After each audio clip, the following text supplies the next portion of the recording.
lost in the chaos, no grip, no feel. Beat shouting order, Sam still checked out. It's a miracle, anything gets it out.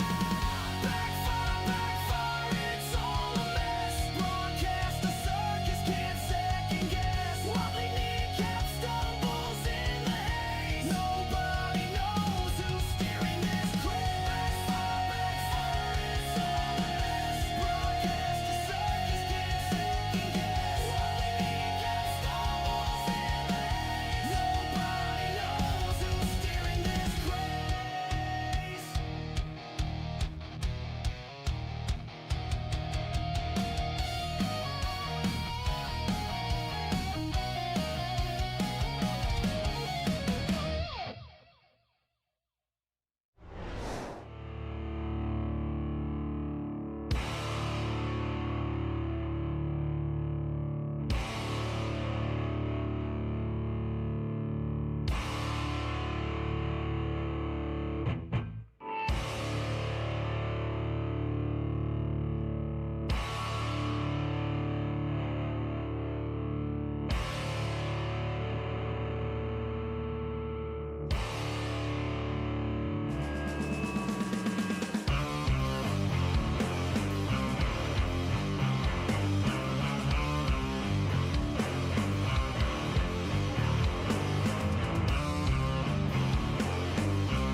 Hello, everybody, and welcome to round 2 of the SimAbility V8ESC.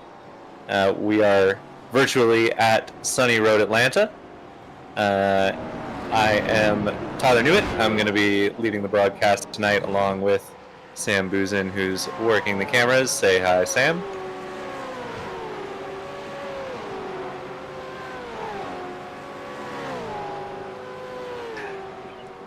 Oh, there you go. Mike is back. Hello. Windows completely scrapped with an update not long ago. Hello, everybody. Always a great sign when the tech guy's having trouble. It's always we are, as we said, here for the second round of the V8ESC. Cars are on track now, just getting started for qualifying. We are coming off of a great weekend of racing at Bathurst. Which saw Eric Blixt and Kenzie Newhoff split the 2 races there with a win apiece. If we want to pull up, do we have the standings, Sam? not yet. Okay, we don't have the standings quite yet, but suffice to say, with each of them getting a win and a second place, that Eric and Kenzie are tied atop the pro standings, with Simon Trindle in third there, not too far behind. And in our new BSTV Cup standings, new for this season, Stephen Phillips is leading after taking the win in race 2 for BSTV Cup, ahead of Greg Carr and Anthony Woodward. So Sam, I had a different view of Bathurst. I was in the driver's seat. What was your opinion on the races there? I guess you have you had the chance to watch it back because it was Wobbly and Pete on the cobs. Yeah, I've been busy doing other things for BSTV, and I couldn't even watch the race back. So I have no clue what happened last time apart from what you just said. So that's good. And what's actually shown on the standings on Discord. So that's all I've got. Yep, I definitely had 2 good races. Definitely didn't make a dumb move and take out Bob Woodhouse, for which I am sorry again, Bob. It was fun. It was I guess just from a driver's perspective, really, I didn't think that I would care about the BSTV Cup. The 2 classes of it, especially since I'm only doing a couple races driving this year. But man, when you can see the class leader in front of you, it's really it makes you push a little bit. It's a little tempting, even if it's just subconscious. So it was a lot of fun. Obviously, I with my limited practice time these days, didn't have anything to show for the pro guys, so was all about fighting for that class win. So we can see right now it's 3 pro drivers at the top of qualifying after the initial laps are coming in. Kenzie leading the way from Brandon Hawken, who's a new driver to the league. He wasn't at Bathurst, so this is his first race with the BSTV V8ESC. He's currently sitting second, and the times are all shuffling around right now, but Simon Trendle is currently third as Bob Woodhouse moves to fourth to complete the pro complement. I didn't see Eric in practice. It does look like he's joined the session, so we'll have to see if he can put a lap in to compete with Kenzie. And there's Michael Haflidason, his teammate on track with Alcantech. I think they're going to be a pretty tough to beat in the team championship this year, Sam. Well, they actually showed world-class racing last season. They were pretty tough once they joined and actually put some races together. They were pretty good, all of them, Eric and Michael, at least. I don't know which one was the third. Daniel Solo is the third. Yeah. I had the actual faces of him on Discord in my head, but I couldn't remember the name. But yeah, it's Daniel. I think now they're split in 2 teams because they've got more people. Like they were not enough. So it's good. I think they're gonna be tough to beat, especially as you're not racing. So it's chance down for BSTV. Yeah. We got Adam back, and then I'm doing most of the comms. So yeah, don't know if BSTV is going to be much of a challenge. Though we are sitting tied for second at the moment with NQR Europe, but. Yeah, Adam and Rob are going to carry that banner for most of the season for BSTV Esports Team Green, and then we've got the Walker brothers for BSTV Esports TCR. There's livery different than green. Yeah, we did get a different livery for them, but guess they haven't had the chance to upload it yet. Yeah, as they're both still rocking the green. So. Not that there's anything wrong with our green livery. I'm a big fan personally. As Michael Hafledason's gone to the top. He's done a 21.5 to jump about a 10th in front of Kenzie. Eric seeming a little slow to get up to speed here. Just sitting 8th at the moment behind a couple of the BSTV Cup cars. But again, I didn't see him turn any laps in practice, so this might be the first laps he's turning in the session. I'm pretty sure the Alcantech guys have been doing quite a bit of official racing, so I imagine Eric's had plenty of laps of practice, but just getting up to speed in the session so far. Yeah, for some reason I don't have any paint for him or anything, so it's weird.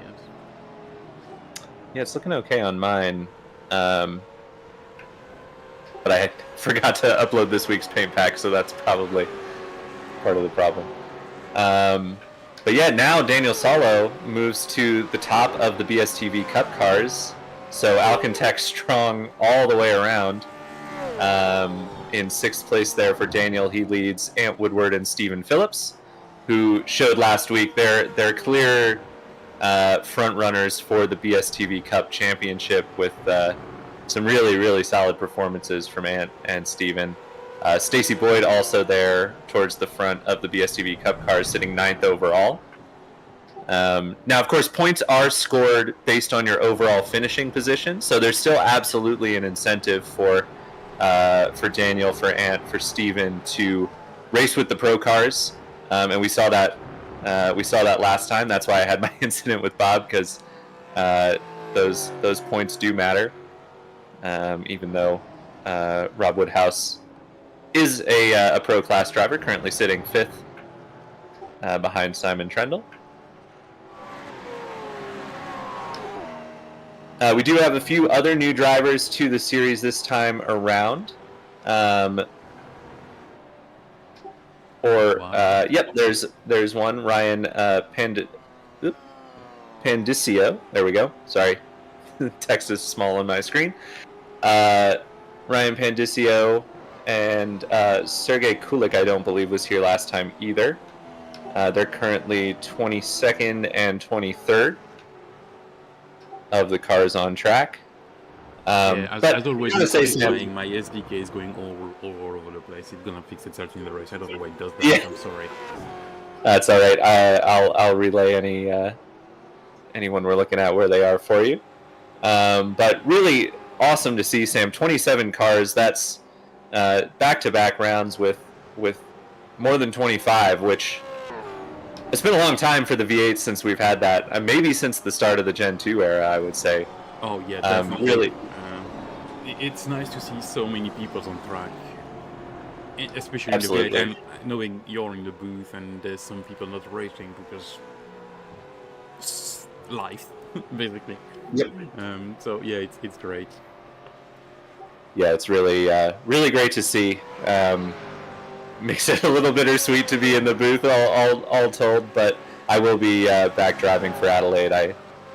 As I said last week, I negotiated that into my contract, so I'll be back for Adelaide. But yeah, happy to call these races because they're fun to watch too. As we've now got the full complement of 6 pro drivers here this weekend. They're all the top 6 spots right now, so a good sign. There was some discussion last week at Bathurst because there were some AM class drivers mixing it with the pros, but I think as several people mentioned, there's a lot of people and myself included who really specialize at Bathurst, so it's tough to really make determinations on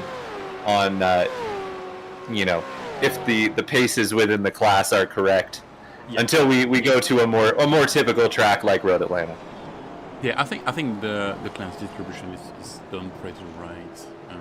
All the top guys are where they should be, and there's a fine line between them and some of the others. Obviously, like Ant is at some track with them, and sometime a bit lower. So I think the line has been drawn kind of in the right place.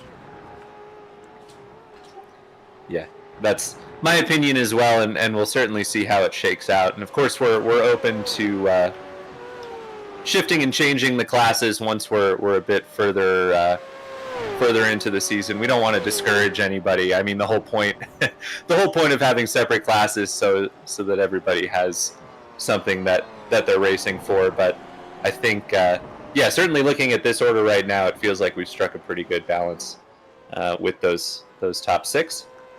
Still Daniel Solo leading the way from Ant Woodward, who I believe has jumped Stephen Phillips in the BSTV Cup class.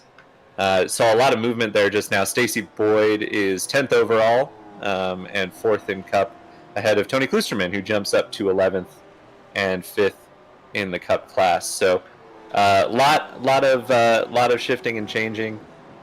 These 15-minute qualifying sessions can really give you a lot of time to set a good lap, especially at a track like Road Atlanta. Bathurst with the 2-minute laps there, it's a bit more difficult. Can be a little tougher. Yeah, but at Road Atlanta, minute 21, you can definitely get quite a few laps in. I find sometimes that the qualifying session almost feels too long because it gives you time to keep pushing and trying to do push laps and making mistakes when really you kind of want to do your quali and then settle back into the race mindset where you can't drive these cars like you do in qualifying for a full 20-minute race. It just doesn't work. You'll kill the tires, and it does, but you do lots of sideways during that time. If yes, you try. Yeah, absolutely. So, it can be. It's a good thing because it gives drivers time to do their best laps. As we see, Ant Woodward jumps back to the top of BSTV Cup and 7th overall with 21.81 there. Good lap for Ant. So, Few drivers on track still as we are getting to the end of this qualifying session. And right now, the top BSTV esports driver is actually Stephen Walker, who sits 12th ahead of pseudo teammate Adam Wright. Obviously, they're, as we mentioned earlier, different teams for purposes of the team's championship. Can't have more than 3 drivers in one team. But a couple of BSTV drivers 12th and 13th there. Yeah, Stacy I'm Boyd. actually licking the lollipop beat. That's why it's way better. I love the livery of Stacy, honestly. That mix of black and dark gray looks really sharp. Yep. Yeah, it's looking good. Stacy was very quick in practice. Hasn't quite put together a super competitive quality time. Saying that, he is sitting 4th out of the BSTV Cup drivers, but given where he was in practice, I think he'd like for a little more. We'll see if he can improve here. Doesn't get it done, and qualifying's just about over. Does get it done. Oh, he does. Sorry, yeah, it took a second for it to update for me. So he jumps Rob Woodhouse to go 6th overall and first of the BSTV Cup cars. So great lap right in the waning moments of qualifying there for Stacy Boyd. Right at the right time. All right, let's go with the grid. All right, our pole sitter Michael Haflidason. So after Kenzie and Eric split Bathurst, we find them not even in the top 3 spots here. So Michael Haflidason grabs pole ahead of Simon Trendle. Brandon Hawken, the debutant, in 3rd next to Kenzie Newhoff. Eric Blixt in 5th alongside Stacy Boyd, who is our lead BSTV Cup driver. Rob Woodhouse in 7th alongside Ant Woodward. They're ahead of Daniel Solo and Stephen Phillips. Tony Klusterman in 11th overall next to Stephen Walker. Then it's Adam Wright and Andrew Hoffman in row 7. Greg Carr and Anton Oman in row 8. Vitz Salomon and Jamie Wilson behind them. Jan Sarabransky and Vincent Skilbeck in row 10. Eduardo Laurent lines up alongside Antov Shishnikov. And behind them is another debutant, as we mentioned, Ryan Pandicio and Sergey Kulik in row 12. And rounding out the field, we've got a couple of BSTV esports drivers, Tony Walker and Rob Venn, with Mikhail Sarov behind them. Looking good. That's a nice view from Road Atlanta. Yeah, it's a really beautiful track. Love lots of undulation and a lot of fun to drive. Probably one of the tracks I've driven the most in iRacing. It's that's one it's of a really the fun most track. fun I've had in a V8 at Road Atlanta, Yeah. honestly. Bathurst tops it all, but it's Bathurst, so it tops it all in a lot of Well, and in a lot of ways, Road Atlanta is not unlike Bathurst if you move the walls back a few feet. That is true. As the lights are coming on for the start. And they're off. Ooh, BSTV car in the back did not get a good start. That was Adam Wright, kind of in the middle of the corner, stopped up the field, but everyone else seems to have gotten away okay. And Michael Haflidason leads the field into turn 1. Kenzie's got a great jump. He's gotten ahead of both Simon Trendle and Brandon Hawken. Ooh, there's contact there. Who was that spinning? That was Ant Woodward. Spinning off to the left. I missed who the car he had contact with was. I think it might have been Daniel Solo. As now there's more trouble further back. Vitz Salomon's losing places. I think Anton Oman was as well. But back up front, Michael Haflidason has a decent lead over Kenzie Newhoff, who's, as we mentioned, up a couple of spots from the grid.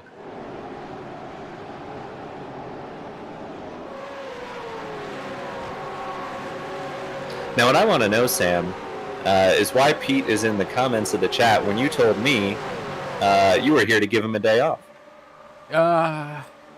He's probably still at the pub watching on his phone or something. As a move here, that's Adam Wright trying to make up for the spots he lost at the start on Jan Sarabransky. and he's going to get that done. And Kenzie is looking quick, so a less than perfect qualifying effort for him. It's rare to see Kenzie too far off the front, starting fourth, but he's starting to ramp up the pressure on Michael Haflidason here.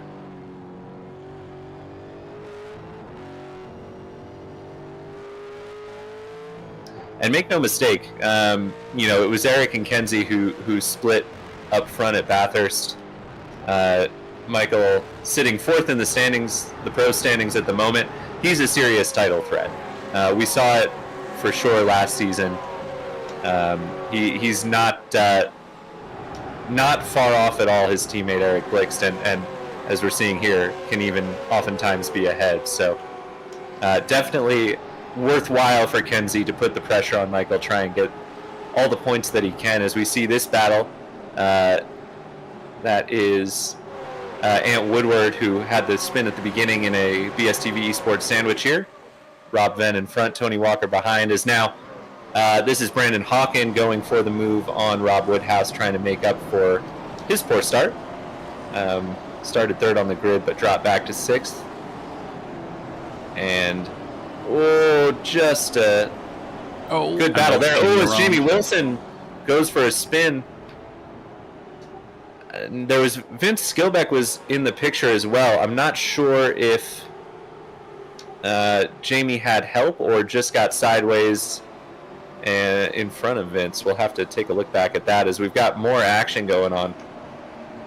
Man, this field is incredible, Sam. It's awesome. It really makes me want to go back racing V8s. This is amazing. It is just great to see racing all throughout the field here. I mean, this is a train of cars from 18th on back to 25th. And there were a lot of races last year where we didn't have more than 18 cars. Oh yeah, definitely. So, there's been seasons with 10 cars. Oh, someone's around. Oh, there's more trouble. That's Tony Klusterman pulled off to the side there. We'll have to see again if there was contact or Tony just spun the tires. It's a common corner to do it. If you get out a little too far on the curb there, you can spin the tires up and run into some trouble. Daniel Solo making the move on Stephen Phillips. Not quite going to get it done yet. And Stephen's going to have the inside line here. Yeah, slowdown for Stephen Walker. Just took a little too much. Oh, look at this racing. Side by side for 4 straight corners. And they're not done yet. Stephen Phillips again has the inside line, but Daniel Solo really strong around the outside. And Stephen, he tried to clear him there. Wasn't quite done. Now he does get it done and opens the door for Stephen Walker to make the move here on Daniel Solo. Just fantastic. Fantastic racing, fantastic respect from these drivers. It's so much fun in these cars to go side by side. And just really shows the quality of the field to get through there without any issue. It's amazing. And it shows how much respect is given as well, because it's easy to push the other one off. It really is, and just a lot of respect. That is the critical part of BSTV and our leagues is it's all about racing with respect. So, as we see Andrew Hoffman here looking for a move on Greg Carr. Nice to see Greg is defending here as we head into the left-hander. Andrew's going to send it, though. And that opens the door for Adam Wright. Ooh, little side-to-side contact there as Hoff got over the curb. And Adam will have to live to fight another day there.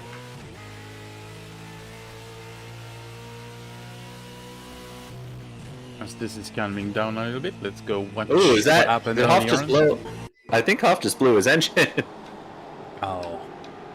So that's what happened to Ant, which we're focusing on right now, and he was a bit annoyed maybe, and yeah.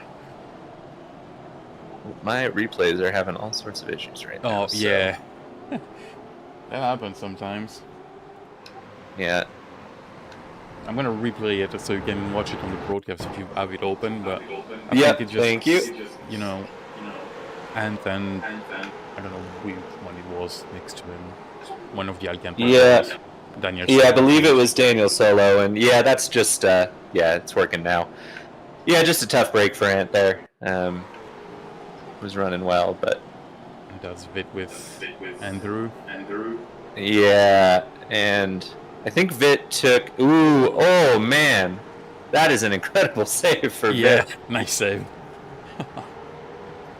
I knew we had seen him come through the runoff, or I think it's the motorcycle track there. But yeah, that was quite a hairy moment. Here's what happened to Jamie. Okay, so Jamie saw the fight ahead, was trying to go wide to set up a cutback, and Vince entered a closing space. I think there. That's a tough one. And this one sounds like too much throttle for Tony at the exit. Yeah, as we suspected. It's a weird corner because it's kind of off camber when you get to the exit there, and Tony just. Well, believe it or not, I've done that myself. Yeah, like most of us probably. As we saw from Adam Wright's onboard, it does look like Andrew Hoffman did blow his engine, so maybe an errant. It's hard to do without, deliberately putting yourself in that position, but wonder if he overly aggressive on the downshifts, perhaps.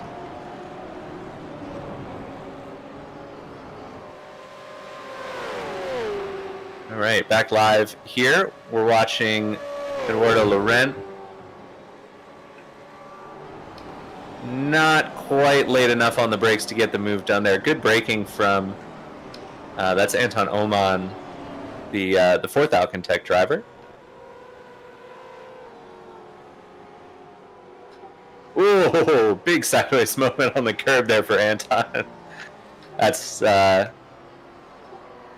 one of those you're smiling because you got away with it, but you don't want to be doing that too much. Yeah, there's a brown band somewhere.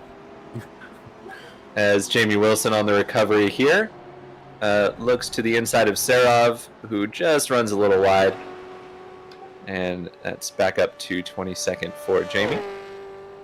And here's Hoffman after taking his fast repair for his engine. As this fight continues on, Eduardo Laurent's going to lose the spot to Ant Woodward, and looked like Eduardo might have run a little wide, and that opened the door for Ant. Not too sure. A few drivers on recovery drives. We saw Tony Klusterman back there looking for a move on Ryan Pandicio.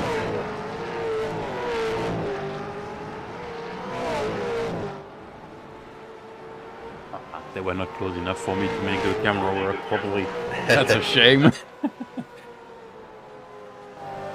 As we look, here comes Tony. Late on the brakes.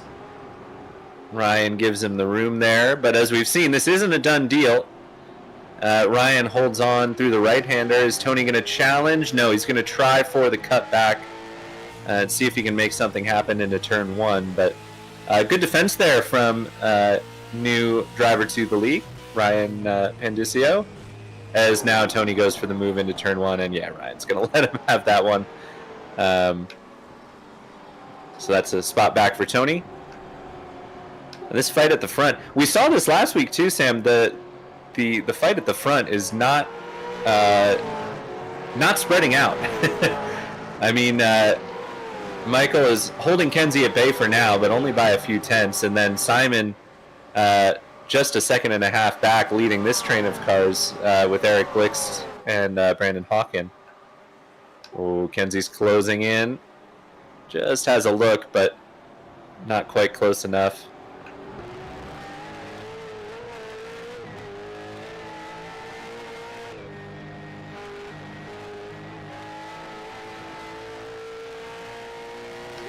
As we mentioned, Michael very much in the championship picture, so he'll want to do what he can to hold Kenzie off. Points for both races are equal, so get just as many points for winning this one as you do for winning the feature race. Isn't it like a 3-race evening? Oh, is this our first super sprint? I don't know. That's all well prepared I am. You're right. You are right, Sam. This is our first super sprint. So, my apologies. Now, it's worth saying, what I said before still holds true. You get just as much for winning race 1 as you do for winning race 2, as you do for winning race 3. So, yeah, we'll explain what happens with the super sprint in a little more detail once we get to the conclusion of this one. But thank you, Sam. I totally forgot that this was our, You're our welcome. super For sprint once, I weekend. know what I'm talking about. Yeah, so we did. As this is Brandon Hawken going around the outside of Eric Blixt, but cedes that position. So good pace here from debutante Brandon. Yeah, so super sprint back in the league for the first time in at least 4 or 5 seasons, I think. Yeah, it's been quite a while. We're going to have 2 super sprint rounds, so this is the first one. We're also having one at Brands Hatch later in the season. And it'll be 3 races. We'll do a reverse after this race. So the top, I believe it's the top 10 still for race 2 will be reversed. And then the finishing order of race 2 will set up race 3.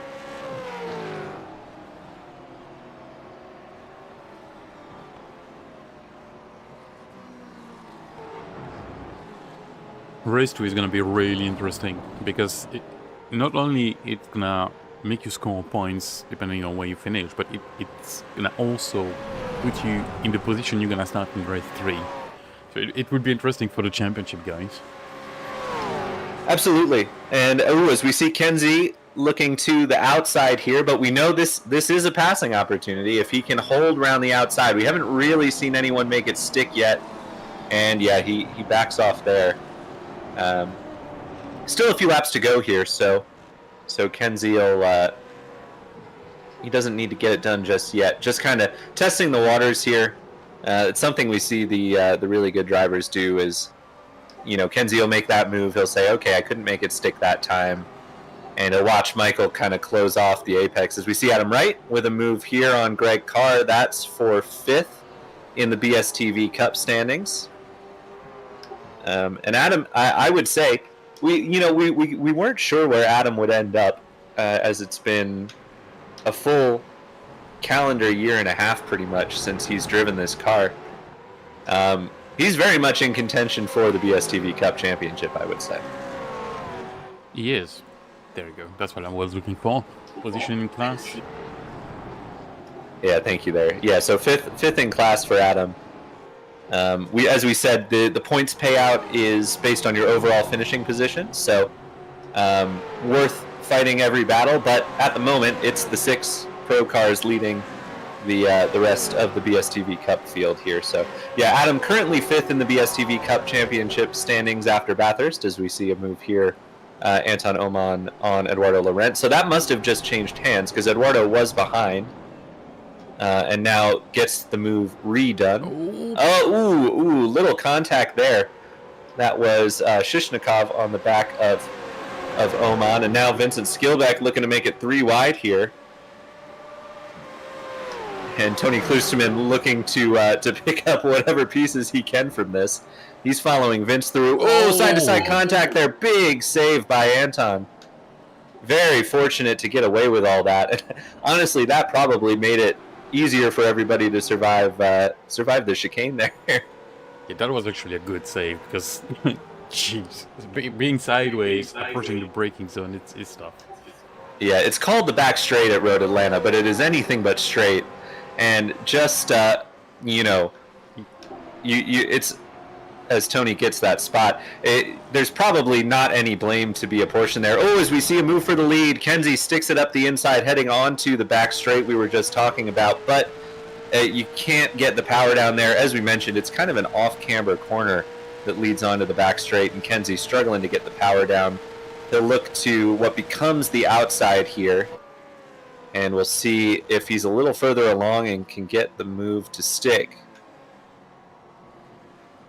He doesn't, just can't quite stop Michael from closing it off, and he stays in second for now.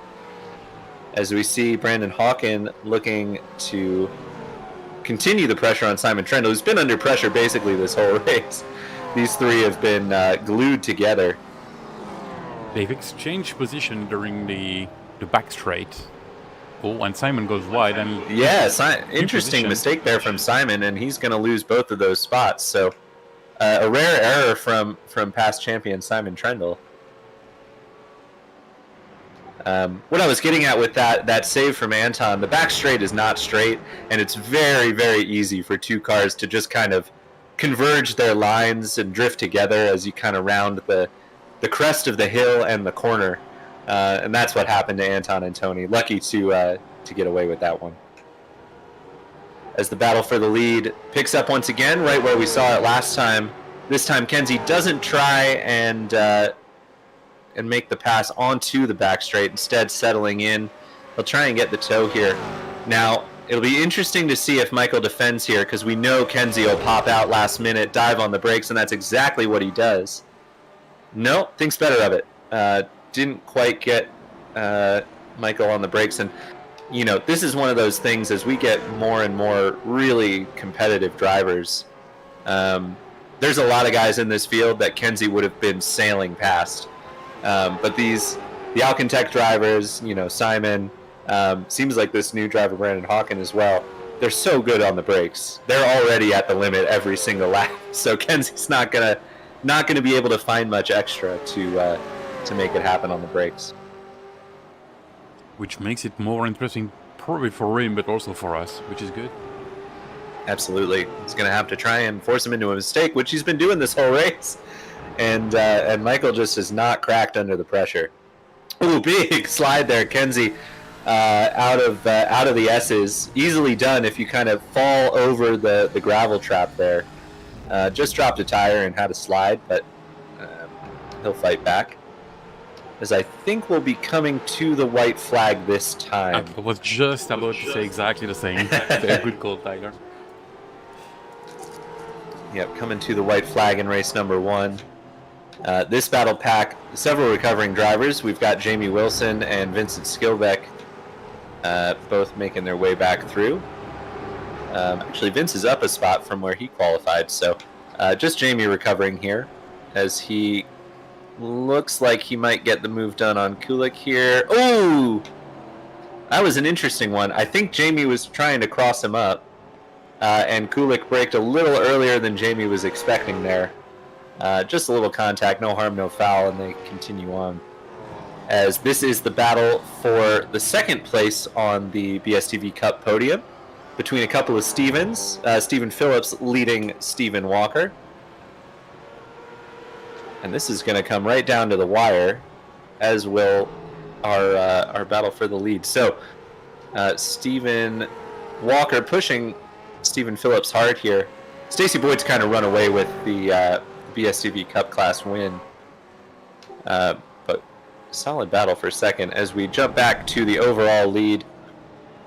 Michael's just got to get a good run onto the backstretch here, and it looks like he will.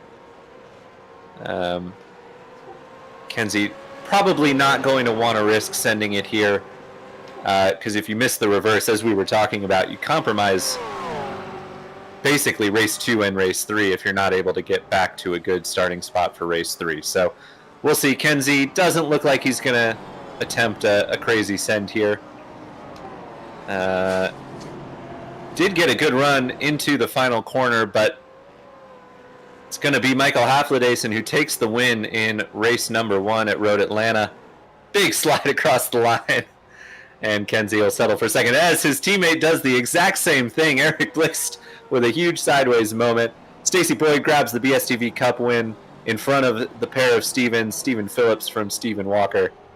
And then it's Daniel Solo and Adam Wright rounding out the top 5 of BSTV Cup and the top 10 of our race. Further back, though, still fighting, Jamie Wilson has gotten by Vincent Skilbeck here.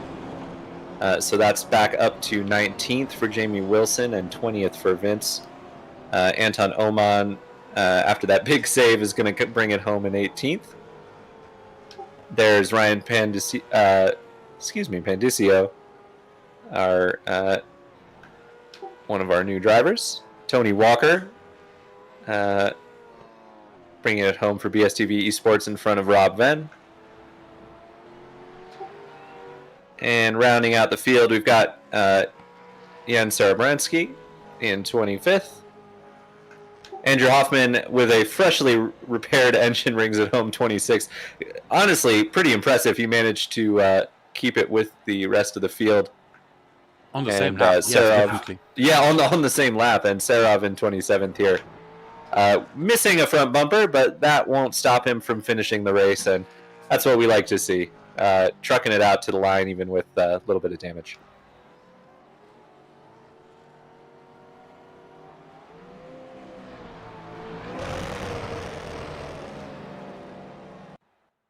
And Pete giving me some advice. So the result will actually be the grade for next race.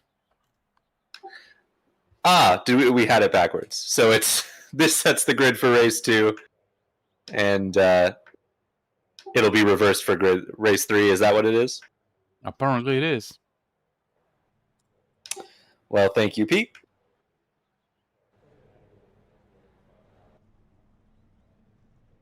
All right, so our grid for race 2, as we just mentioned, is the result from race 1. And there is no warm-up between races, so we're going right into race 2, rapid fire. Let's run through that grid really quick. It's Michael Haflidason, our race 1 winner from Kenzie Neuhoff. Brandon Hawken in 3rd alongside Eric Blixt. Simon Trendle in 5th alongside Rob Woodhouse. Then it's Stacy Boyd, winner of the BSTV Cup from race 1 alongside Stephen Phillips. Stephen Walker and Daniel Solo round out the top 10. Then it's Adam Wright and Greg Carr in row 6. Vit Solomon and Ant Woodward in row 7. Eduardo Laurent and Tony Kluchman row 8. Anton Shishnikov and Anton Oman in row 9. Jamie Wilson and Vincent Skilbeck rounding out the top 20. Sergey Kulik from Ryan Pandicio in row 11. Yeah, that one. Tony Walker, Robert Venn, row 12. I was actually wondering when you would mess that up. Thank you. Jan Sarabransky and Andrew Hoffman, row 13, and Mikhail Sarov rounding out the field in 27th. Well, let's hope the second race is as interesting as the first one. I don't see why not. Yeah, it's. I'm really excited to have the Super Sprint back. From a broadcasting perspective, really difficult to keep up with everything going on in a 20-minute race, let alone 3 20-minute races. So, yeah, that was a crazy race. Very exciting. Great to see the big grid as the lights are coming up for race number 2. Hopefully, everybody made the grid. And they're away. A bit of a slow start for Simon. Much better start for Adam this time. And 3 wide at the back. Yeah, 3 wide at the back. That's by virtue of rounding the corner there. But it seems like everybody got away pretty cleanly. Nobody really dropping at the line. Hopefully they stay clean up through turn 1 and 2. It looks like it. Pretty solid so far. Oh, contact there. Brandon Hawkins side to side on Kenzie. And then Kenzie, I think, came back on into Simon. We didn't see it behind the trees, but Simon was off track there. So Kenzie settles into 5th behind Simon Trendle in 4th. Meanwhile, it's BSTV Esports 2nd and 3rd in the BSTV Cup, aptly enough. Stephen Walker from Adam Wright. So a great start from Adam. Contact there. I think that was Vit hitting Ant Woodward, so more trouble for Ant, who came into this weekend near the front of the BSTV Cup standings, not having quite as good a run of it here at Road Atlanta as he did at Bathurst. Oh, sideways, and that's going to be... That's heavy contact into the wall for Ant. He's going to, as you say, that's going to be a stop for repairs, take the fast repair. And that is one of the one of the troubles with the Super Sprint weekend, no pit stops scheduled in any of the races. So normally in a standard sprint feature weekend, this would be race 2, 40 minutes. Ant could come in, maybe do a fuel save to the end or something. Unfortunately, he's just going to lose all that time. So really tough break for Ant Woodward here. As we see Stephen Phillips fighting back on Stephen Walker. So this battle picking right where it left off from race 1.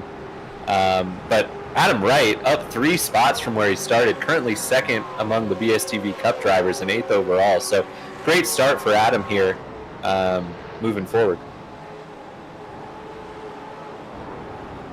Yeah, looks like he's got his mojo back. I know I jinxed it, so he's gonna lose it.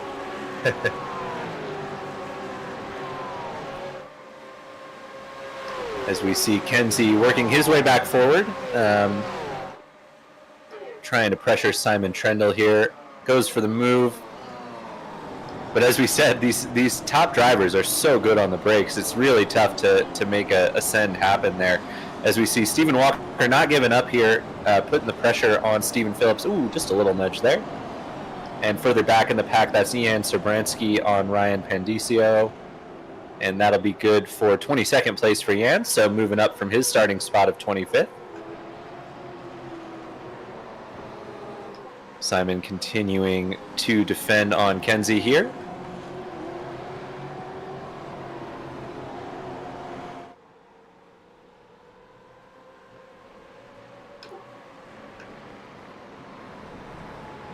And I do want to give a shout out, Sam, to Yan, who we just saw making that pass on Ryan a little earlier.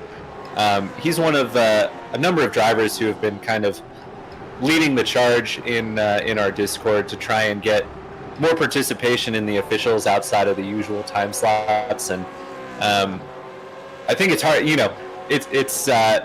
it's always tough going, but they seem to have had some good luck getting races to go official, and undoubtedly that's been a big part of why we're seeing such strong grids this season, and long may it continue to grow. These cars are so much fun. You and I have so much love for them, and really good to see efforts to try and you hate to use the word revival, because BSTV V8ESC never died, but good to get more participation. Yes, definitely. We saw some grids with like 10, 12 cars, I remember. We've come a long way since then. At the end of the Gen 2 it was a bit slow, and now with the Gen 3 it's a bit better, and definitely the community helps a lot. Having people racing officials brings people to the league, and actually shows on track on the Saturdays. So it's good. Absolutely. We saw Kenzie completing the pass there on Simon, and we saw, I believe it was Sergey Kulik who we saw going off at the S's, now going off again as Andrew Hoffman moves forward. And I believe Mikhail Serov got around him as well. So Kulik falling back there. Here, though, the Stephen on Stephen fight continues as Stephen Walker piling the pressure on Stephen Phillips. I tell you what, I've raced a lot with Stephen Phillips. There are few drivers I think are less likely to succumb to pressure than Stephen Phillips. It makes it incredibly tough as we see Stephen Walker trying to move on the brakes. I don't think he's going to get it here, but Stephen Phillips leaves him plenty of room. And yeah, Walker wisely cedes the spot, but gets a little tap from Daniel Solo for his troubles. I find myself often in this grid in battles with Stephen Phillips and Jamie Wilson and Tony Klusterman. There's so many drivers in this field who are just, they've been driving these cars for so long. They're so rock solid. They just don't fall to pressure. And man, is it frustrating as a driver trying to race them. Yeah, I'm always the one making mistakes, but yeah. As we see, the aforementioned Tony Klusterman proving me wrong immediately with a little mistake there and losing the spot to Vincent Skilbeck. Further back, we've got Jan Sobransky pressuring Rob Venn.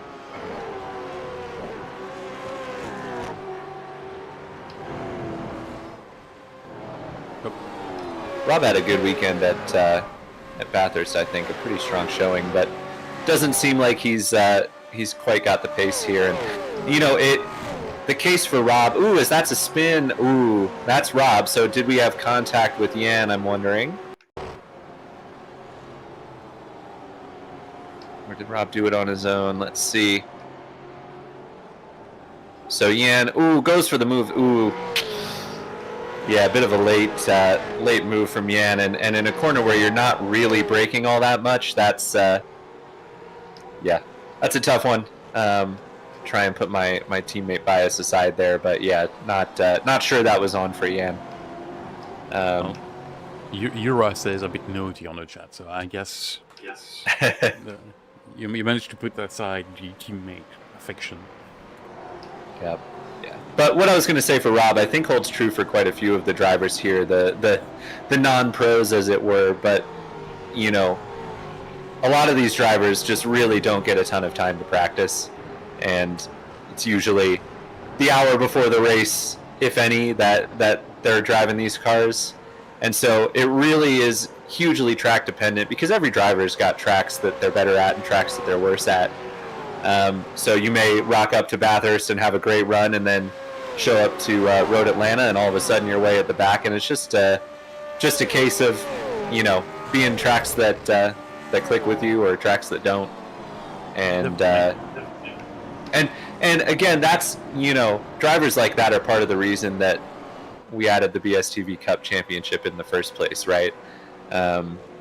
You know, to help those guys who don't have the time to run a bunch of officials, run a bunch of laps, to have something to fight for. It should make the championship quite interesting, because you do see a lot of these drivers, you know, Ant Woodward, as we mentioned, right near the top of those standings, having a really torrid weekend. Great car as well. He's doing okay. You know, he's 6th, I think, right now, but he was right up at the front at Bathurst. So lots of moving and shaking.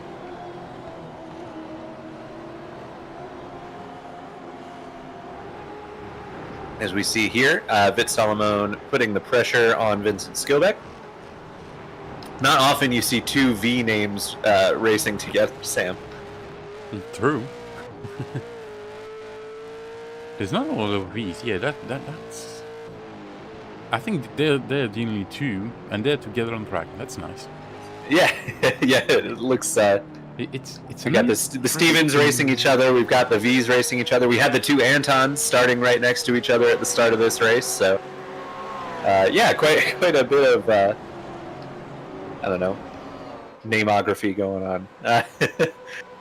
As back at the front, once again, I mean, this race is not spreading out, but the difference is this time Michael Haflidason has his teammate Eric Blixt behind him. Now, we know from last season these two are not afraid to race one another.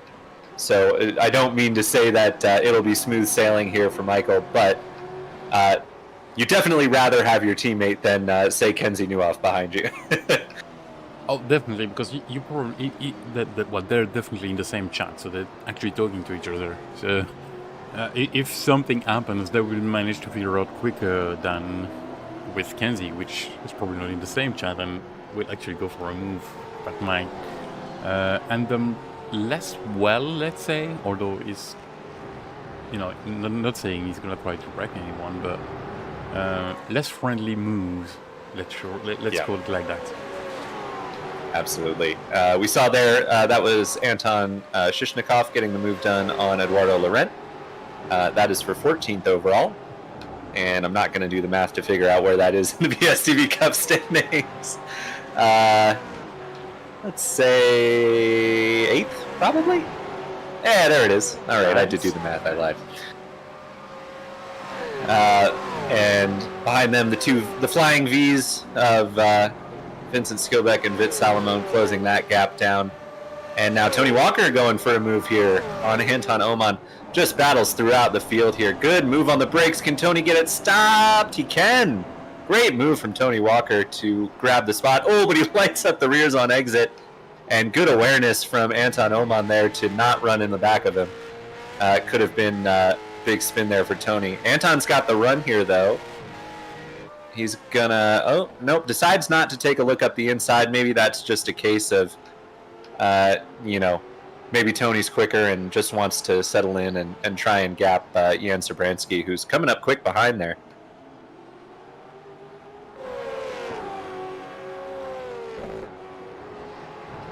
Now it's still Stephen Phillips in the BSTV Esports sandwich here. As we're seeing, just as in race 1, Stacey Boyd just seems to have a little bit of an edge on the rest of the BSTV Cup field. He's run away to the tune of 3 seconds over Adam Wright. But Adam's still doing a great job holding down second there. Back at the front of the field, though, it's a 4-car battle. They've dropped Simon Trendle pretty considerably. I don't know if that just happened or if Simon's been kind of slowly falling off. I think it's been losing touch with the guys. I don't know why. Only a half a second slower on that slap. Oh, Stephen Walker finally gets the overlap. Not sure if Phillips made a mistake in the S's or Stephen just got the move done. But Phillips going to have a look back into turn 1, and we've seen this move stick a number of times. Good job, though, by Walker to hang it around the outside, and he's got it. So back to 2 BSTV Esports cars on the podium, which you love to see as a BSTV Esports driver.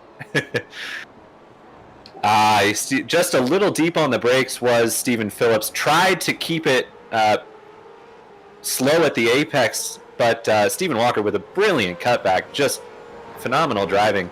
So 2 great moves in the span of 2 laps from the 2 Walker brothers.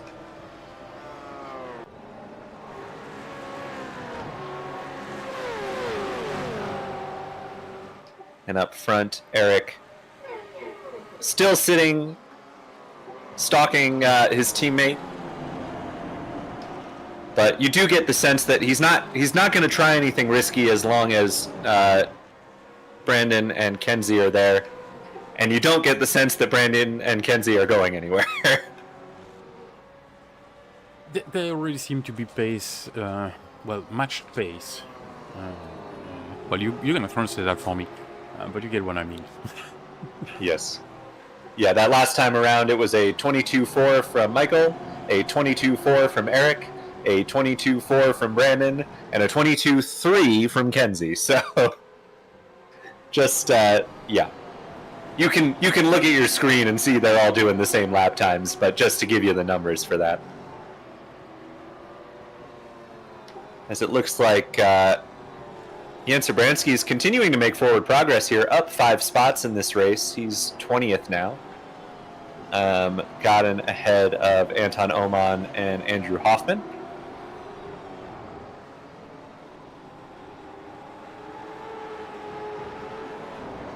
I know we gave the Walker brothers different liveries that they have forgotten to use this season, but man, the 2 BSTV green cars look so good flying together. They do.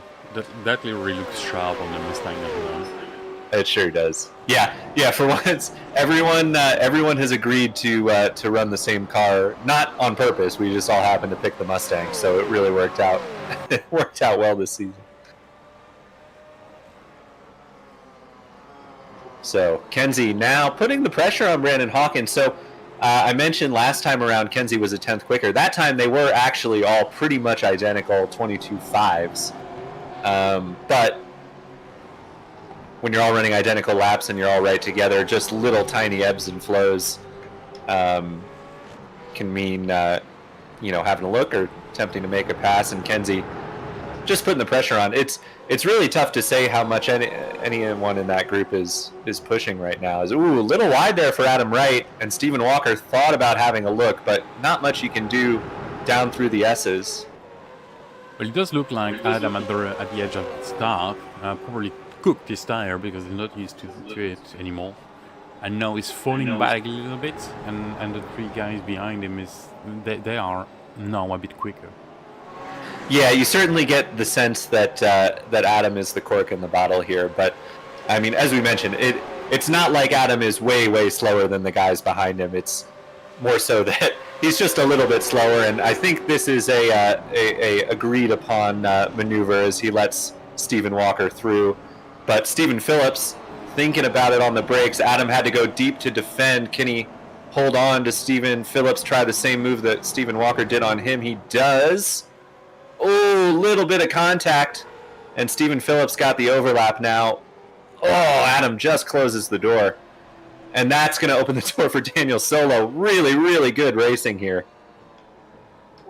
Daniel gets it slowed up. So in all of that, Stephen Phillips is actually the one who loses out, falling back to 11th overall, 5th in class.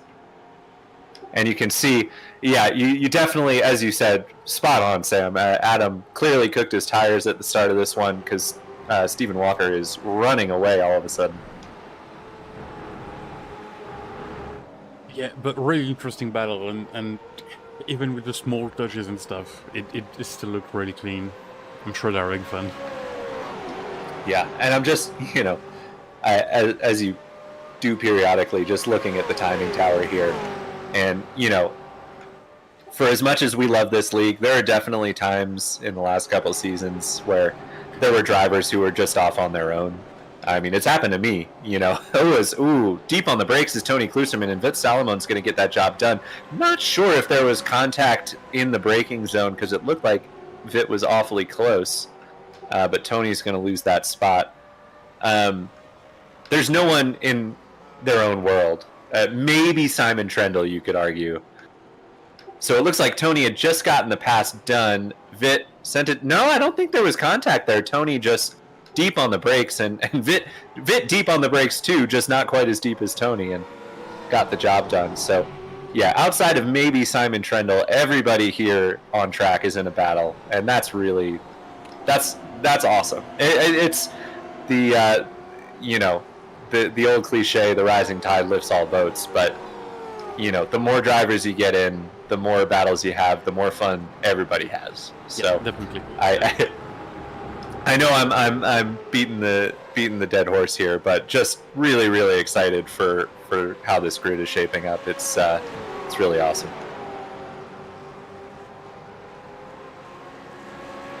All right, this is the battle for 6th overall. Stacy Boyd leading the BSTV Cup class, putting the pressure on Rob Woodhouse here. And we said you saw the practice time. Stacy undoubtedly is quick. Certainly you could argue as we see the white flag waving, so we're starting the last lap, and Eric Blixt is all over his teammate here. Yeah, I didn't see that one coming. Yeah, we were. But this one, there's just too much going on, Sam. There, battles everywhere in the track. But here, Eric Blixt putting the pressure on his teammate. And getting pressure behind from Brandon Hawken, who's getting pressure behind from Kenzie Neuhoff. It's as it has been for 20 minutes, but that doesn't make it any less intense. I mean, you ride on board here with Kenzie.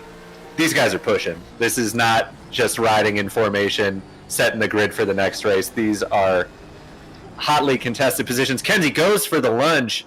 Brandon gives him space. We know, if you get a good run out here, you can make it work, but Brandon gets on the grass just a little bit. And that's going to give Kenzie the spot. Now Brandon tucks back in, tries to get the toe here. This has opened the gap for the Alcantech boys. Don't think Eric is close enough to make something happen. But now Brandon Hawken, he's going to dive it around the outside. Really late on the brakes there. Kenzie maybe a bit conservative. Brandon holds it for now. Gets on throttle. Yeah, Kenzie, credit to Kenzie. It's what we love to see. Good racing room. But Brandon Hawken did really, really well. Super deep on the brakes, held it there, and importantly as well, didn't run into Kenzie there. As Stacy Boyd crosses the line to get the win in BSTV Cup. Oh, big slide from Daniel Solo. Contact with Stephen Phillips. I'm not sure who got out of the line. I think it was Daniel Solo by less than a tenth of a second. As down the hill, big lunge, Anton Oman on Tony Walker. Locks up the brakes. Tony crosses him over, and he's going to keep the spot as there's trouble for... Oh, sorry, that was Rob Venn he made the move on. Tony Walker's slow. I'm wondering if he's He did. I can't be he low on fuel. overshot You got to the put turn. enough fuel in for these races. Yeah, no, he overshot the turn. The He chicane. did. Okay, thank you, Sam. Yeah, missed that. Too much going on. As we see Mikhail Serov here. So 2 cars didn't finish. And Woodward, we saw, unfortunately, the big heavy damage from his slide on the backstretch as Ryan Pandisio crosses the line. And Andrew Hoffman didn't finish either. I'm not sure what happened to Hoff. Maybe we can get... I don't know if he's in the chat. He did crash just before, after I seen the checker flag, but and we won't be able to see it. Yeah. All right. So we do have the usual 10-minute warm-up before the final race of the day, as it's looking kind of dark. I did not look at the weather before signing up for this race, so I have no idea if there's a race chance. But let's look at our results for race number 1 first. So Michael Haflidason is your race 2 winner, as he was in race 1. Sam, those are the race 1 results. I don't know if we have a way to get the race 2 results up, but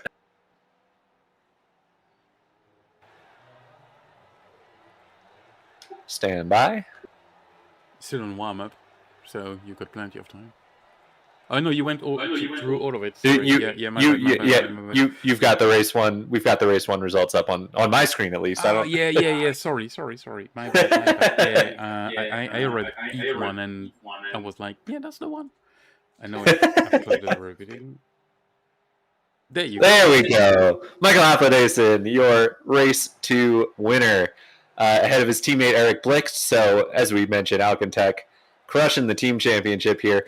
Brandon Hawken grabs the podium in 3rd, ahead of Kenzie Newhoff.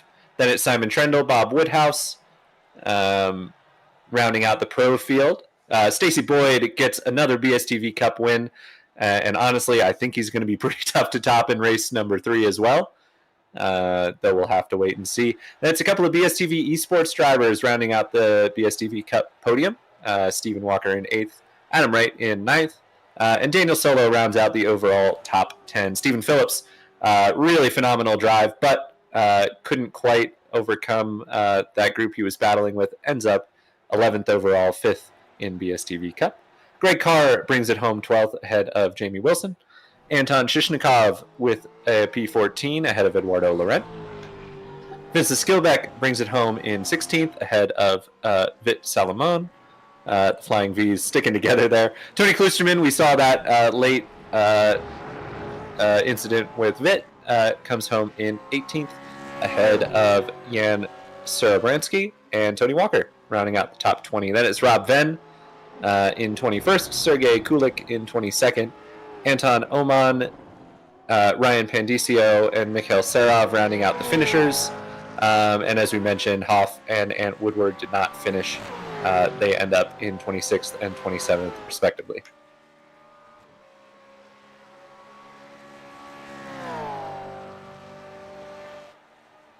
So just doing a quick weather check. No rain in the forecast, so it's just going to be fog.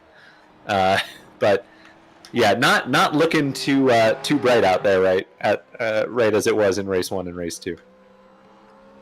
We'll have to see how it looks for the actual race itself, because we're in the warm-up, so it's gonna change. We'll see. It might be sunny again later on, or it might be a bit darker.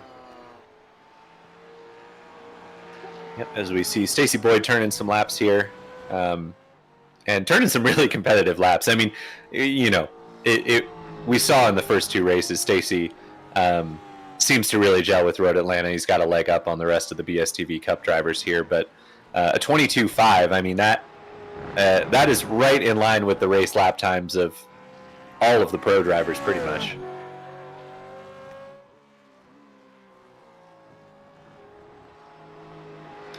And of course, Stacey will be starting 4th. We do have our 10-car reverse grid here for race number 3. So he will line up behind 3 of the BSTV Cup cars. And, that is something to consider, Sam, that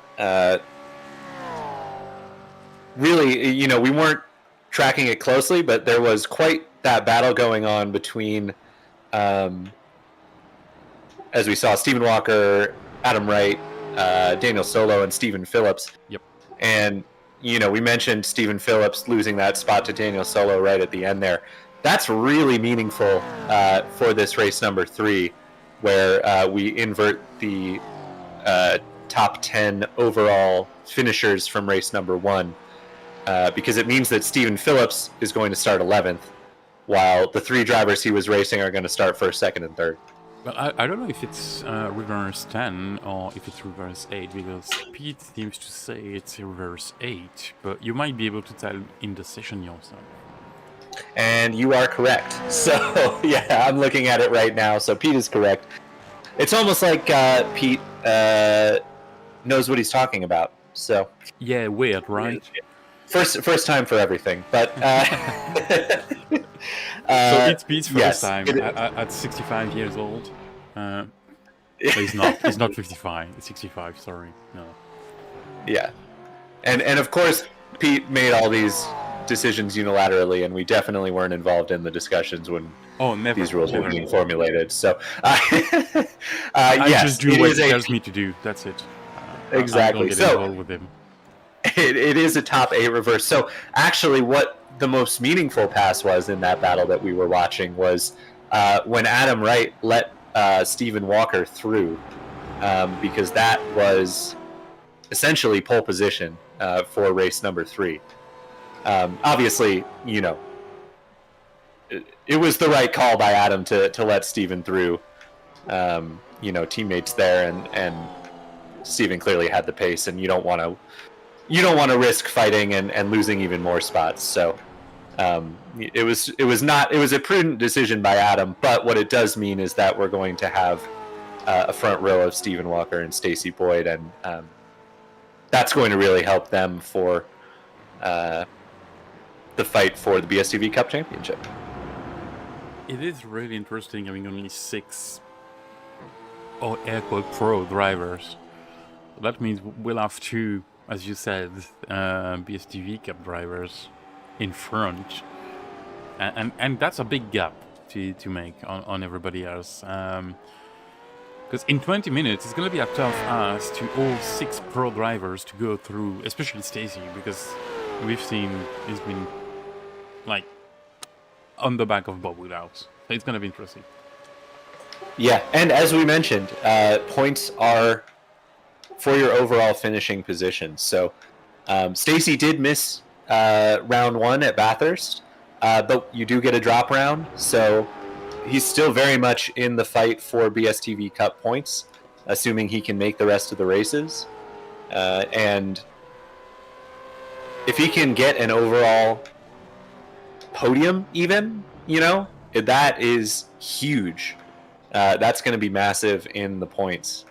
Yeah, that's what she said. Now, of course, the super sprint races do pay out less points per race than the sprint feature races do. But still, with being the top overall point scorer and then potentially able to get significant points in this race, it'll be a big points round for Stacey Boyd, and that will certainly help his BSTV Cup Championship contention.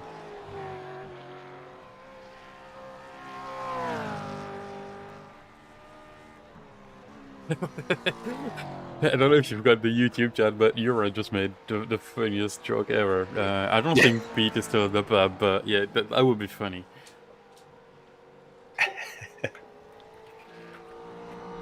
Sweet joke.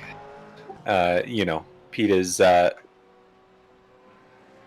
for some reason in charge of everything here, so he's we are obligated to take the piss, as they say across the pond.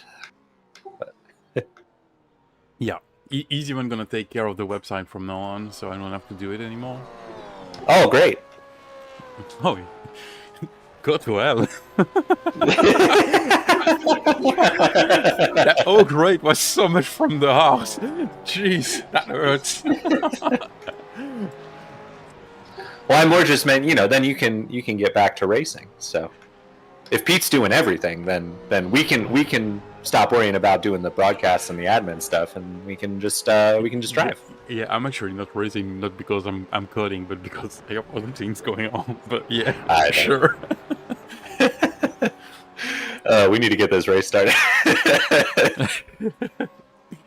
30 seconds to go. Yep. No way. Yeah, Pete, you gotta do the website from now on.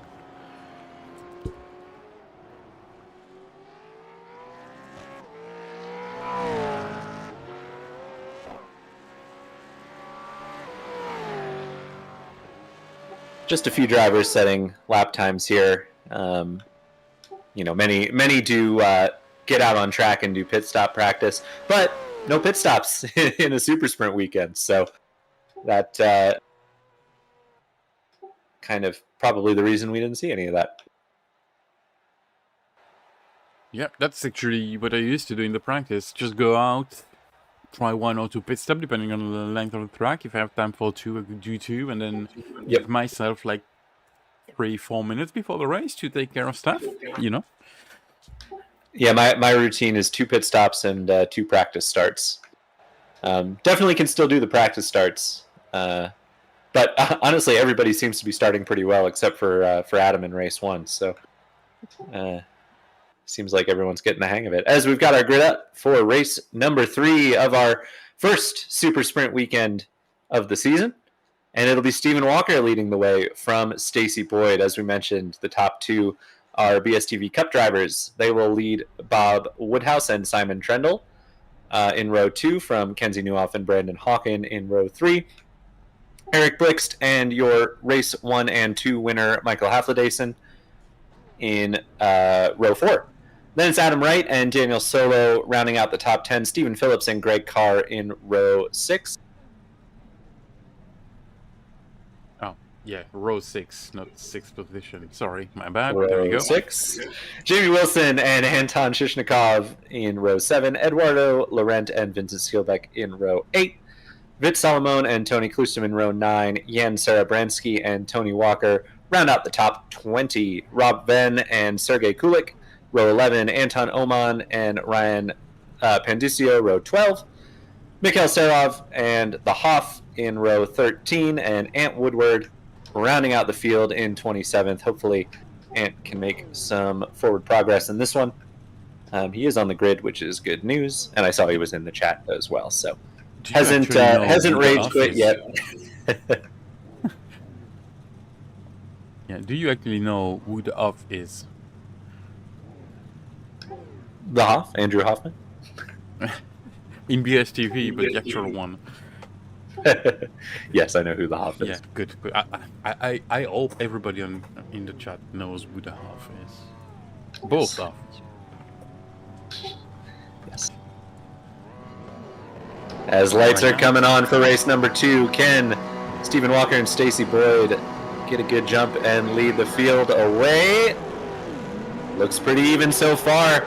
Another slow-ish start from Brandon Hawken, though. He's going to lose a spot right away to Eric Blixt. Everybody else heading into the fog in turn 1. But it is Stephen Walker who leads the field. They're 3 wide a little further back. But everyone comes out okay there. Ooh, that helicopter shot is tough to see. Yeah. Didn't expect that. And there's a black flag for Jan Sabransky. Yeah, so that'll be a corner cut most likely, or a jump start. No, I think it jumped the start, yes, because I saw the black flag coming up. Some trouble for Vit Solomon. He's dropped through the field. Not sure where he had an incident. Yeah, I see. And Jan is dropping through the field as well. Jan, yes. Yeah, sorry, it was Vince who was dropping. Oh, Vince and Vit. So Flying V's having trouble together, I guess, in this one.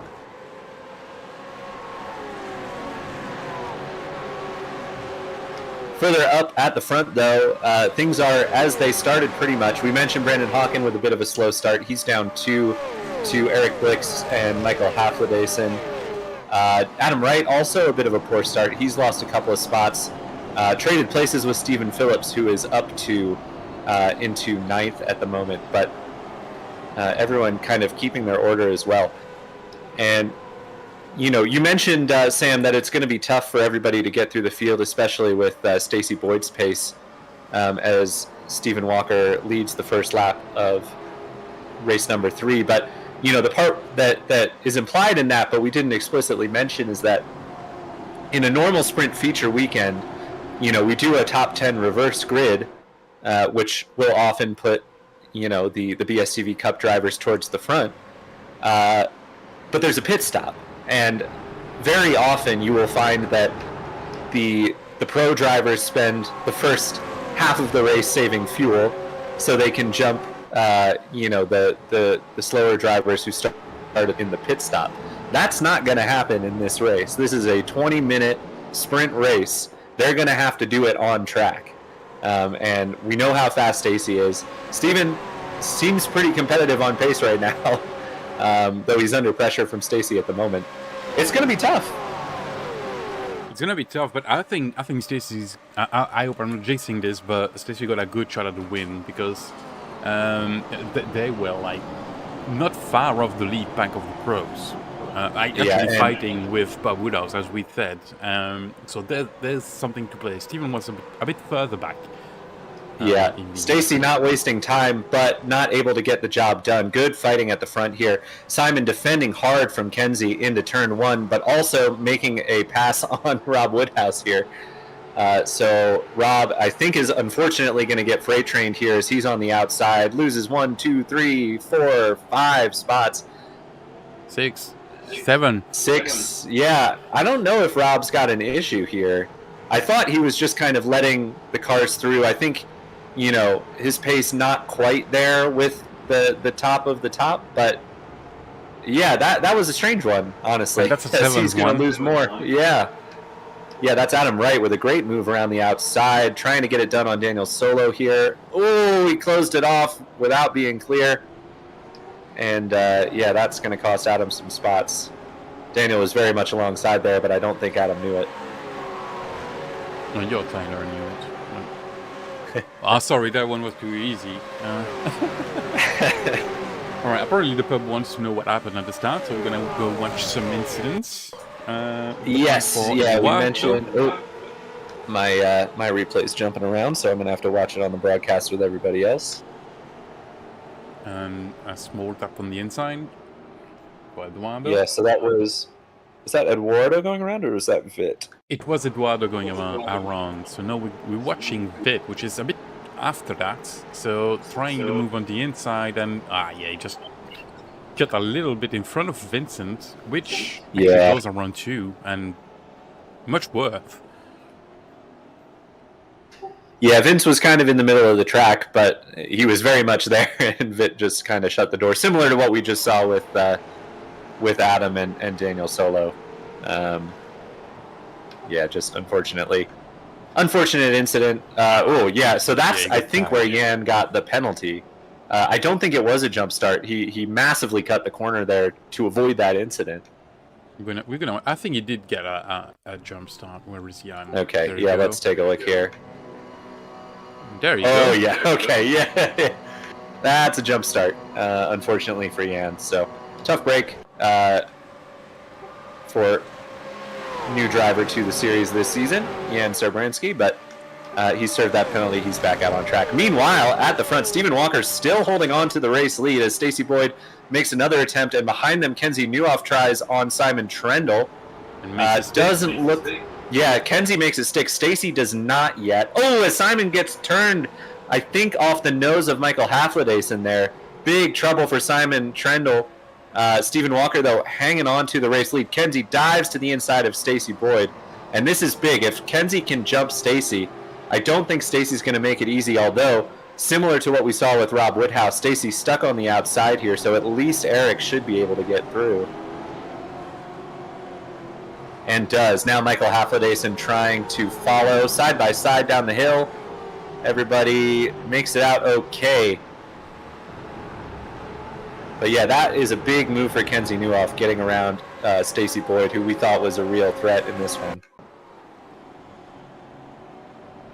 So Simon gets shuffled to the outside here by Kenzie. Lit up the tires. So it was all on Simon, interesting. So no contact, sorry for implying there was contact with Michael Hafladace in there. There was certainly not. Simon just on the outside of the final corner, lights up the tires, and spins himself off of Eric Bricks. So, unfortunately, fully self-induced there for Simon Trendle. Yeah, something you don't see very often from Simon. No, big mistake, and costly now down in 22nd position.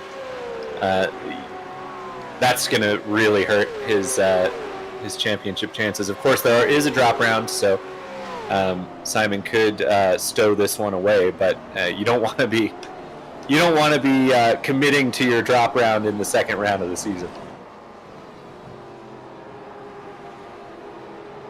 At the front, though, Kenzie Newhoff piling the pressure on Stephen Walker. And as much as Stephen was doing an excellent job holding off Stacy, there's something a little different when Kenzie Newhoff's behind you. Past champion, I want to say 2-time champion, 3-time champion, Kenzie Newhoff. Previous champion. Previous champion, Kenzie Newhoff. Kenzie is rapid, so Stephen will do well to hold him off for a little while, but I think 12 more minutes is a big ask as we see Brandon Hawken getting the move done on Stacy Boyd and Kenzie Newhoff getting the move done on Stephen Walker. So over as soon as it started, pretty much. You just can't fight for too long against Kenzie. Meanwhile, Rob Venn gets the move on Anton Oman there. That is for 17th place overall. So Rob up 4 spots from the start. That's a good start for Rob. And Steven not giving up. I wouldn't expect him to. He's properly quick driver in the TCRs, just still adapting to life in the V8 Supercars as he gets a big slide on right where Simon lost it. And I think probably, fortunately for Steven, Eric was not to his inside like he was for Simon. Yeah, Stephen, if I'm not mistaken, multiple champions in TCRs. Pete will correct me, but I think that's the case. So definitely a quick driver. Not used to the V8, but he's showing great pace and he's improving a lot, which you can expect from a series champion in one of the categories. Jeez, my English is going away. That means I'm going to have to slow down on the mountain. Oh, another big slide. Steven is pushing. Which you got to do when you're fighting with the pro class drivers. And he's doing a good job here, but you just get the feeling it's a matter of time before Eric finds a way through. And you know, Eric, I'm sure will be begging Steven to get out of the way so he can chase down Kenzie. And there's something to be said for it. You know, it's not Steven's title fight, but right at the tail of this group is Stacy Boyd, who is very much in Steven's title fight. So for exactly the same reason we were talking about Stacy wanting to kind of gap the field and get as many points as he can. Second place pays out second place points whether you're in the pro class or the BSTV Cup class. So Steven's going to fight for this one. I do think Eric's going to get through at some point, but Steven's going to make him work for it.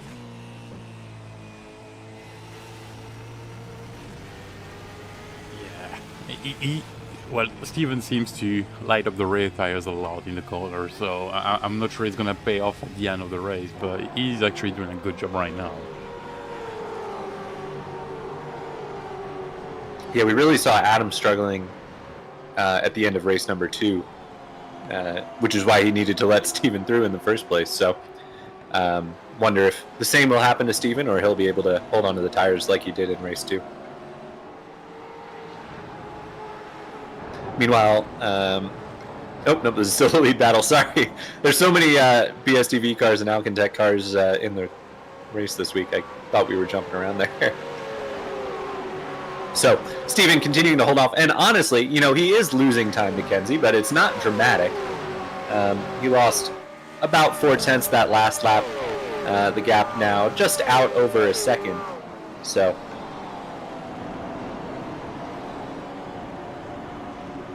But we see Eric gonna try and get to the inside here. Oh, a little sideways from Steven.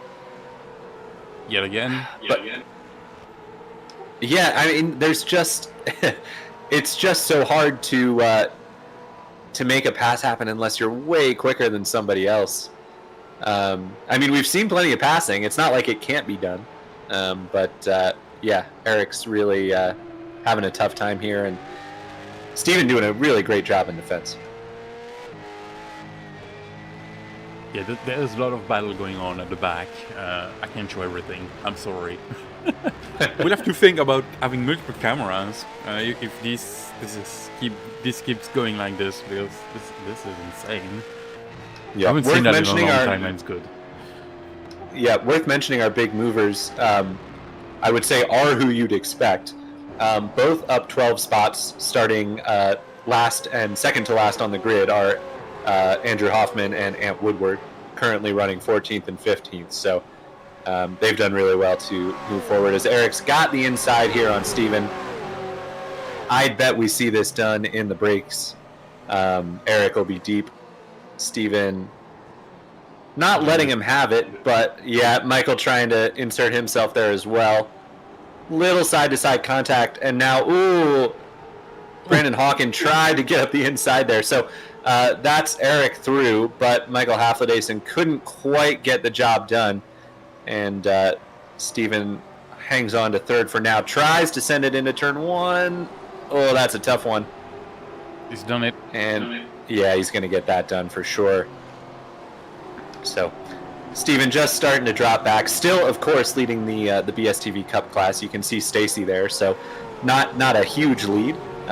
Just one car in between at this point, but is still hanging on to that lead in BSTV Cup as the pro cars work their way through. Look at the lead Kenzie pulled off with all of the battle going on. Well, we said how important it was for Kenzie to get by Stacy, and equally for Kenzie to get by Steven as quickly as he could. But also, he did it in a way that didn't allow Eric to follow through, and that's what was most important. You know, using that advantage to create that gap. It was really good work by Kenzie.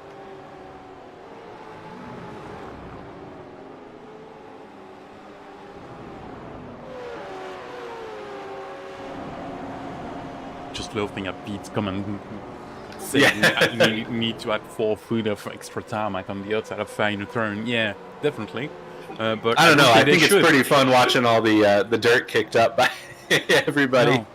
Yeah, I'm all up for natural edges of tracks and get rid of all of the runoffs. I know with security purposes and stuff. I understand why they're there, but at track like this, you get off track. You actually get off track. So I think it self-police itself, and it's more fun to watch. You won't find any argument from me. Oh no, I know. I'm a big opponent of parking lot racetracks and the miles and miles of runoff. I understand the safety features though, but yeah, I do. But I think. Oh, big slide there from Stephen Phillips. Just kind of got on the grass and the brakes, and unfortunately for Daniel Solo, he was so close to Stephen Phillips and probably pressured him into that mistake that he had to make evasive action, and that opens the door for Rob Woodhouse, who's going to make the move here on Daniel Solo. Good late on the brakes, though, for Daniel. That's really impressive, and Rob not quite able to get the job done. As we see side by side, Brandon Hawken and Stephen Walker. And Brandon's really pushing for a way around Stephen here, but we saw with the 3 cars ahead of him, Stephen is not going to make life easy for Brandon here. Yeah, I didn't know you could load them on with a Mustang. I'm not going to try it, but it's interesting. Ooh, little side-to-side contact going up the hill. And Daniel Solo does get the pass done around the outside. Really impressive from Daniel Solo there. He's clearly got some pace here this weekend and gets the job done on Stephen Phillips.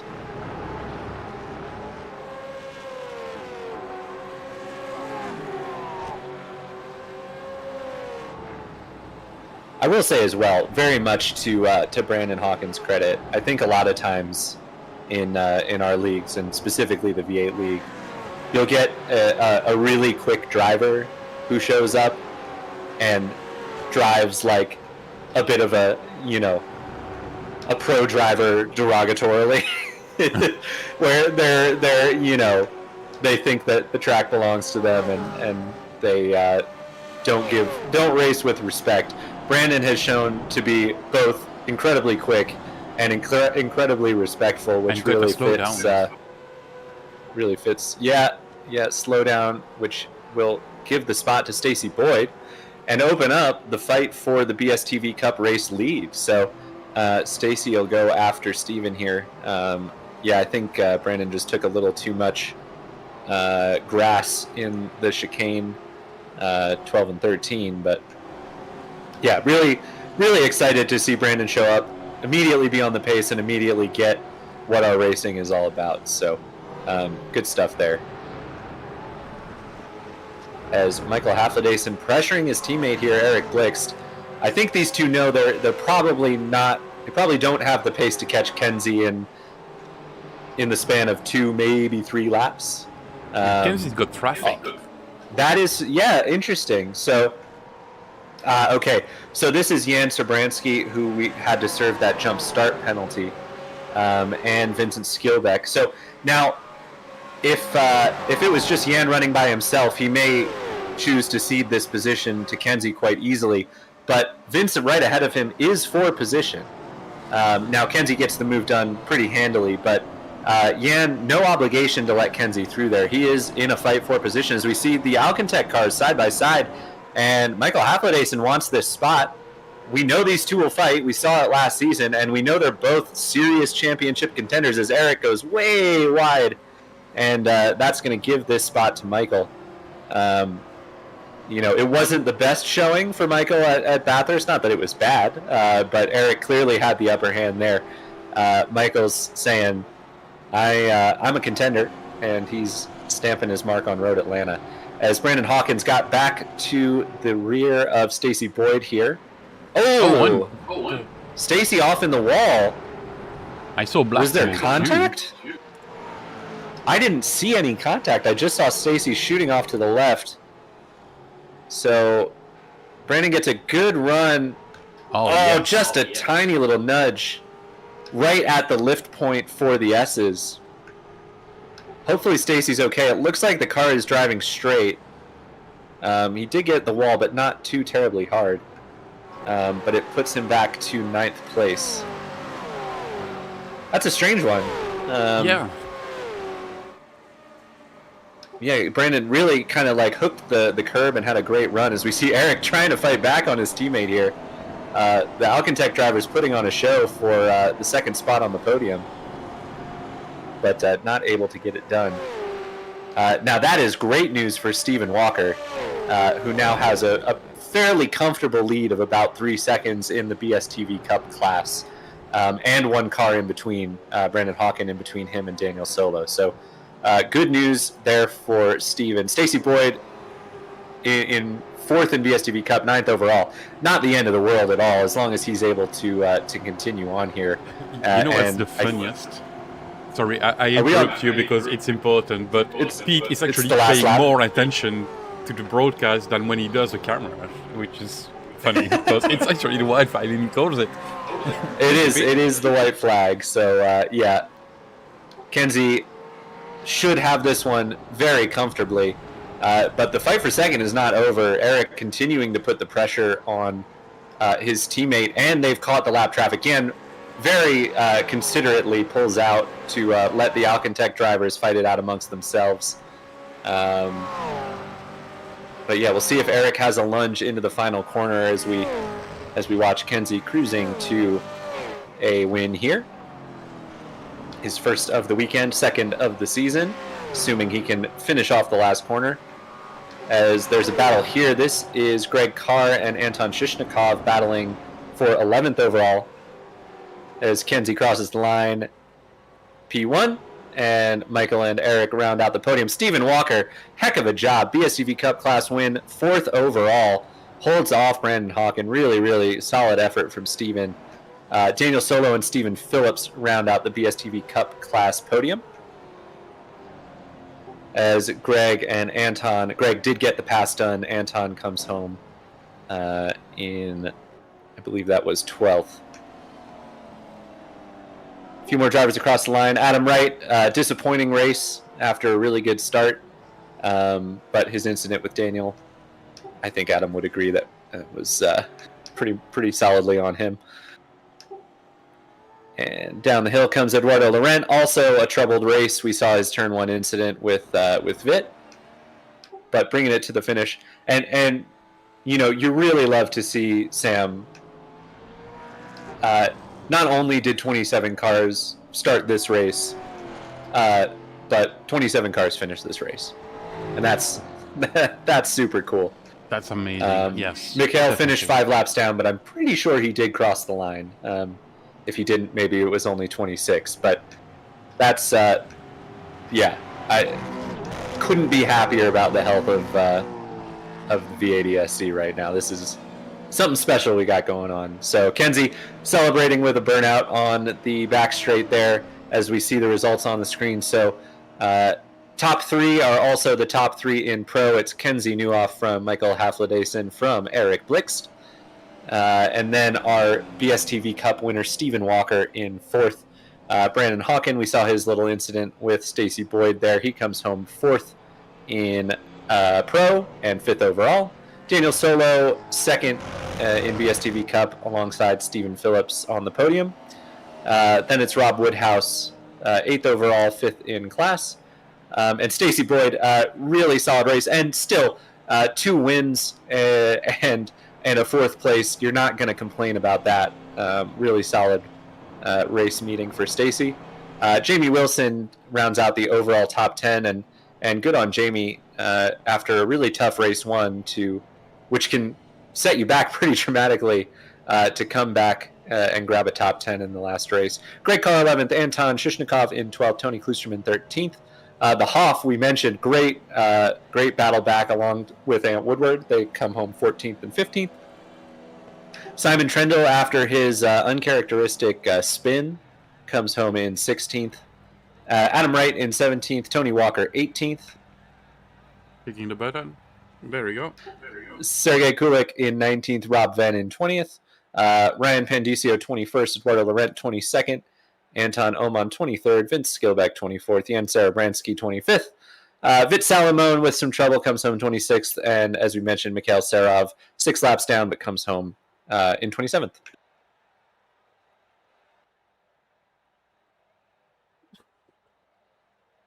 You have to start thinking about who you're gonna pick for the driver of the meeting, because this has been hectic. I don't know. I'm glad you said that, because it hadn't even crossed my mind. We've been going full speed for 3 20-minute races, and I did not even think about it. So yeah, good luck. Yeah, man, gosh, and you know, especially too, since you know there were battles a little further back that we just couldn't get a look at because there was so much going on at the front. Oh, definitely. Yes. So you know, man, that's going to be tough. In the meantime, let's get our first driver in for an interview. It's going to be our race 1 and 2 winner. Let me grab him. Michael Havladason, how you doing? I'm doing pretty good. 2 wins in the 2nd place. Can't complain too much. Yeah, a fantastic weekend for you. We saw it last weekend. It was clearly Eric who had the pace in hand, and this weekend it was you. Yeah, exactly. And I was a bit lucky. I kind of reminded Blixt of him punting me last race at Bathurst and kind of got the position free. Well, we saw. I mean, if that was a free pass, you certainly made it look more exciting than it needed to be. You know, with the battle through the chicane there. So, was that orchestrated, or was that just a you know, he's not going to fight you too hard? I was Blixt saying you're not going to make the corner, and me then pressing the brakes a bit extra and looking up. Very good. Well, clearly some fantastic pace and you know, setting up yourself well for the championship here, the pro championship. I hate to say the team's championship is a foregone conclusion, but you and Eric just seem to be on another level as far as teammates are concerned. Yeah, I mean, we won the team championship last season with quite a big margin, I think, and obviously that's the main goal, to try to get the team championship secured as early as possible, so then me and Blixt can fight it out, because like I've said a few times now, me and Blixt are very equally matched, and it's like tit for tat who's going to be faster during the race. Yeah, and as we saw this week it was you, and really competitive. What were your thoughts on the super sprint format? Obviously, pretty tough having to fight through the couple of BSTV Cup class cars there, but you seemed like you handled it pretty well. I'm pretty lucky with it, I'd say. People spinning out and having problems, different reasons. Just kind of slinking through every time as well, just following Blixt ahead of me. I like the format though. Kind of hectic. I mean, I'm used to just taking it slow the first stint and then pushing the second stint, but here it's just flat out pushing. So he killed the tires a lot, and my tires were not happy in either race. Yeah. It certainly made for some excitement in the booth. We couldn't keep track of it all, but VIR next time out in a couple weeks' time. How do you feel about VIR? I'm pretty excited. I know Blix is also excited, so we'll see. I think he's gonna be fast there. But no, I'm excited. I'm excited for all the races coming up. Very good. Well, anyone you'd like to give a shout out to before we let you go? Yeah, shout out to obviously the whole team for just being an amazing group of people, and shout out to Blix for giving the position back from first round. Very good. Well, congratulations on a couple of wins and a very solid points day. And we'll see you next time, Michael Haflidason. Thank you. Have a good one. All right. And Sam, I am going to grab his teammate, Eric Blixt, for you. Oh, for me? Oh, jeez. Welcome to booth, Eric. Thank you. So I will be put on the spot as much as you are. So teammates better apparently. What are you gonna do next time? I mean, I like the outcome on better, so I might as well punt him next race. Yeah, I haven't seen better, so apparently there's some beef between you two. Oh no! Oh no! Don't bother about it. It was a tree in the way, so nothing happened. I'll go with batters now, just to remind myself what happened. Well, not remind, but actually know what happened. Yeah, I might have nudged him a little bit. Wasn't a biggie. He's over exaggerating it. No, I mean we had a fun race now. 13th. We've been racing way too much together lately. Doing way too much TCR the last few weeks. So it's been nice coming back to the supercars.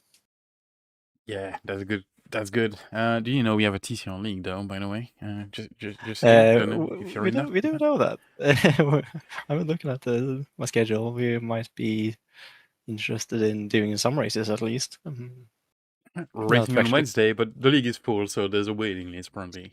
So Yeah. it's that popular. So if you want to participate, get yourself into the waiting list, and maybe you get a spot later on in the season. At least try it out. I think if it's still like the actuality, people will confirm. But there's like a two weeks tryout for free, so you don't even have to pay if you want to try out if there's space. People will confirm. I'm not sure. Anyway, back to the racing. Apparently, you're pretty confident. Well, your teammate thinks you'll be better at VIR. So, what do you think about that? I mean, I don't really like this track. VIR is more like more technical. It's still flowy. Like it's still a lot of high speed sections. But there's a lot of technicality to it. So I hope it's good. It was good way back when I drove. I don't know what version of the supercar it was, but yeah, it was fun back then. So I hope it's fun now. Well, I have to think everything is fun in a V8 supercar, so you will have fun at VIR. Yeah, most likely I'm gonna have fun. Oh, good. Well, anybody you want to shout out to before we let you go? Yeah, I mean, just a team. Everybody's showing up for the Euro strength of field race. It's nice to have. We're seeing pretty decent numbers this season. Hope it's gonna keep increasing. More people get their eyes up for the supercars. Can't agree more with that. Well, Eric, thank you for joining us. Have a nice end of the evening, and we'll see you in 2 weeks' time at VIR. Yeah, thank you. Right. Let's see. We've got a few. Okay. Wook just jumped in, so I'm going to grab him. Our race 3 BSTV Cup winner, Stephen Walker. How are you doing? Yay, I'm okay, thanks guys. How are you? We are good. You seem to put on quite a show. I know you were maybe not where you wanted to be pace wise at Bathurst, but you certainly turned it around this week. Yeah, since the last race we did in these cars, I've now got a better handling of A, the car, and B, my new pedals, and C, my sim rig. I've got a whole new setup basically, so it's much easier for me to handle these cars. So plus it's a bit of an easier track to drive compared to Bathurst when you don't have too much experience. Um, and yeah, I got on with it quite well. I actually managed to find time to practice as well, so I'm very happy with how my races went. To be honest, I was what 3-4 tenths, maybe half a second off the pro guys, but overall my pace wasn't too bad. And I managed to get some racing this week, which was the best bit. I need to learn how to race side by side with people in these cars, but that was a lot of fun. I mean, you say that you seem to do a pretty darn good job of it when it came to it's not easy to hold back a pack of cars that are quicker than you. And Yeah. you did a pretty phenomenal job, if I can say so. In race number 2, we saw I mean, at first with Stacy, and then with Kenzie and Eric and Michael, you certainly held your own. Was it more fun in race 3, kind of fighting at the front, or in races 1 and 2, you and Stephen Phillips seemed to be pretty much glued together? Which was more fun for you? Um, I'll be honest, it was all just really fun. Um, Me and Stephen had really good battle, and that's where I need to just improve a little bit on the brakes when attacking. But it's quite a difficult. The downhill section was only. It's a good place to overtake unless someone gets a bad run somewhere else. So, and when I tried to actually do that, there was I think it was Daniel who was quite close behind us, trying to take advantage as well. So, um, to be fair, all of it, like I knew I could hold up the fast guys for a little bit if I got the right defensive position, and I think I don't even know who it was, went past me, and then I got the undercut back up the hill, and yeah, it was all of it was just really fun. I really enjoyed it. The third race, I didn't realize I was going to start on pole. I thought it was top 10. I couldn't. I was like, it's either 8, 10, or 15, and then when it loads in and I'm on pole, I'm like, that's the last thing I wanted. But actually, I'm quite happy. I did the best I possibly could. I was a bit. When you're just pushing too hard in this car, you need to just respect it, and I was just trying a bit too hard to keep them there. Like I say, my pace wasn't too bad, but they are so much better on the brakes. So it was tough.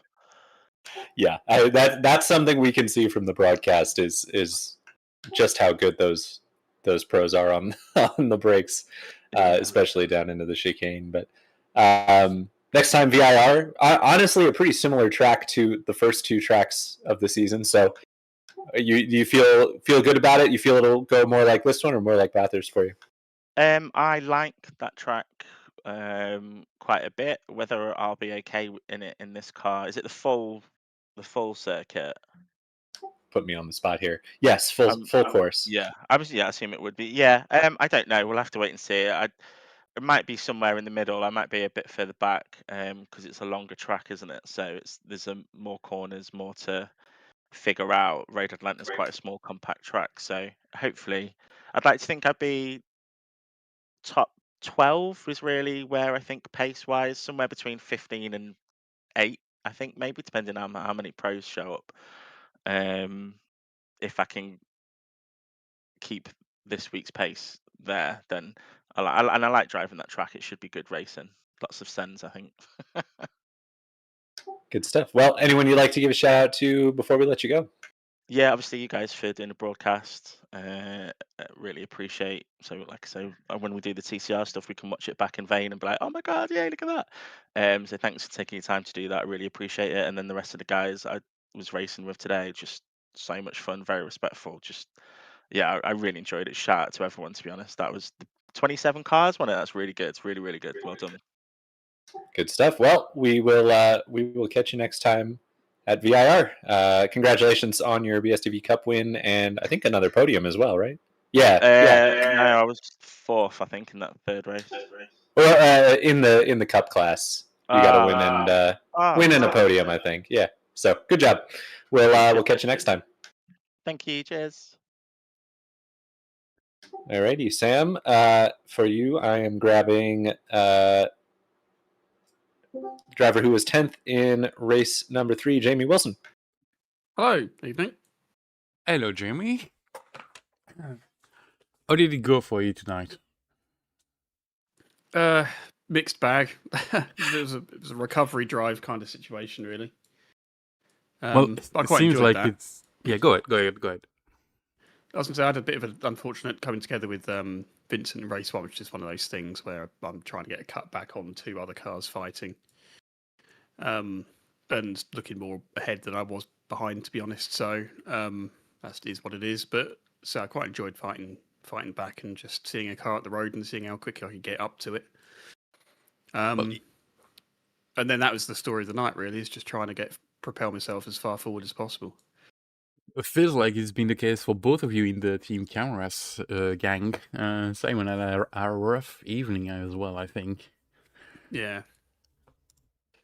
Yeah, I saw the second half of his incident in race 3 and was very confused because I don't think it's very rare you see a car off there. But as I understand it, I think he just caught the edge of the grass on the curb,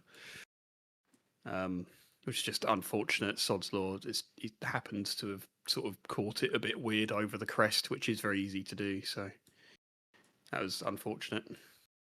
Yeah, definitely not the easiest track, but I can tell you it made up for some awesome racing for the broadcast. You're gonna love it watching back.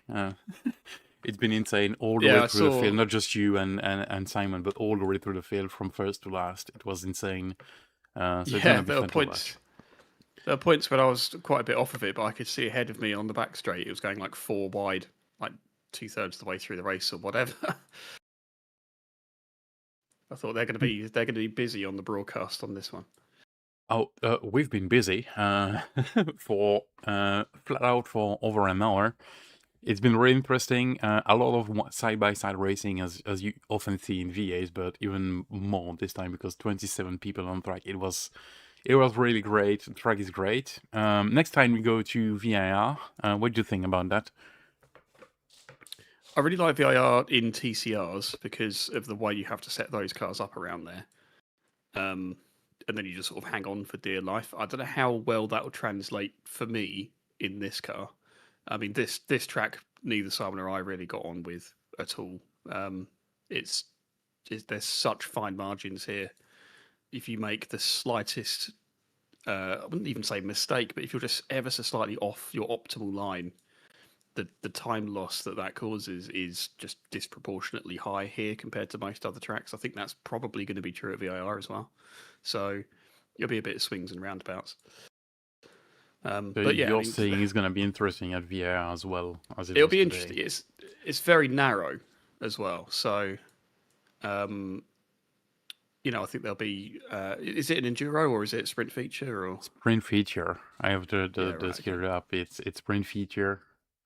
So it's still going to be really interesting. Yeah, I think this being a super sprint helped it here, just because we don't have to worry about strategy nonsense and fuel saving and all that, and it was just it was a flat out sprint the whole time as it should be. So yeah, as you bring that up, what do you think of the sprint feature? Because you're part of the brains that decide what happens to the league at some stages. So what do you think of tonight? Well, I was always fond of the super sprints back in the day, as you'll both remember back then. Oh yeah, I do. Back in your driving days, yeah. Because I got my first win in V8s in race 2 of the super sprint, where everyone else crashed. Yeah. And then I can't remember who it was now. It wasn't Greg Carr, it was someone else chasing me down for the whole time at Lime Rock Park. But yeah, so I've always been fond of them. It was sad to lose them for a while until we brought them back, obviously in TCR first and then this. So yeah, I'm all for them as long as they're not all super sprints. That's the thing. I think we've got a nice balance in both leagues. you have all the different formats, and they're all slightly different and interesting in their own ways. Like an enduro at Bathurst was is always a kind of landmark event in this. And yeah, super sprints on tracks like this that are quite kind of I wouldn't say tight around here because VIR is tighter than this is, but I think this in our opinion, because Simon I think is the same view as me, this format worked the best here of the ones available. And endurance around here would have been a very hard slog. So in that sense, it was a good thing it was a super sprint. Yep, I totally agree on that front. But there must be an enduro all season for me, but I'm not the only one to design. And I'm sure driver would get bored doing Bathurst all the time. I wouldn't, but it's the way it is. I'll allow it in this car, considering the nature of this car. Thank you. I think it's fair enough. We know what to do next season, maybe. We'll see about that. We're not there yet. Anyway, Jamie, anyone you want to give a shout out to or thanks before we let you go? An apology, I suppose, to Ant Woodward, because we had contact in race 2, I think it was, and he went into the wall. I wasn't far alongside him, but I was sort of telegraphing I was there for a long time. I guess I must have just been perfectly in his blind spot or something. He didn't see me, so I'm sorry. That was the sort of end result of that.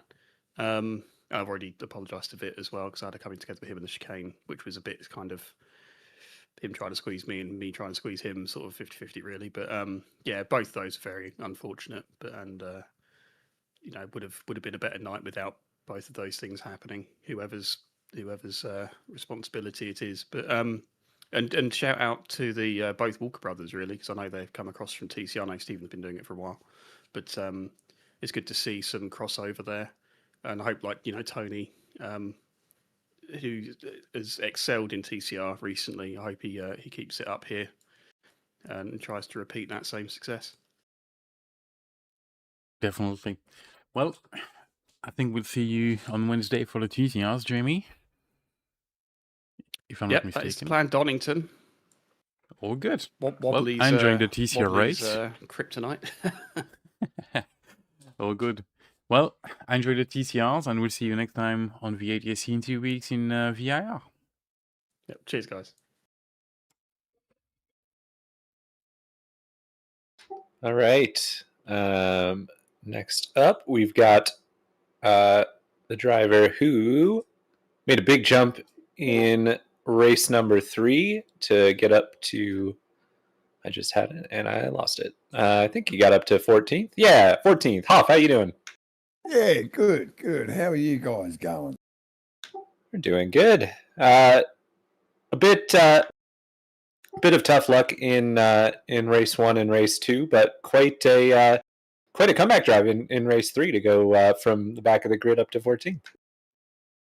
Yeah, cheers.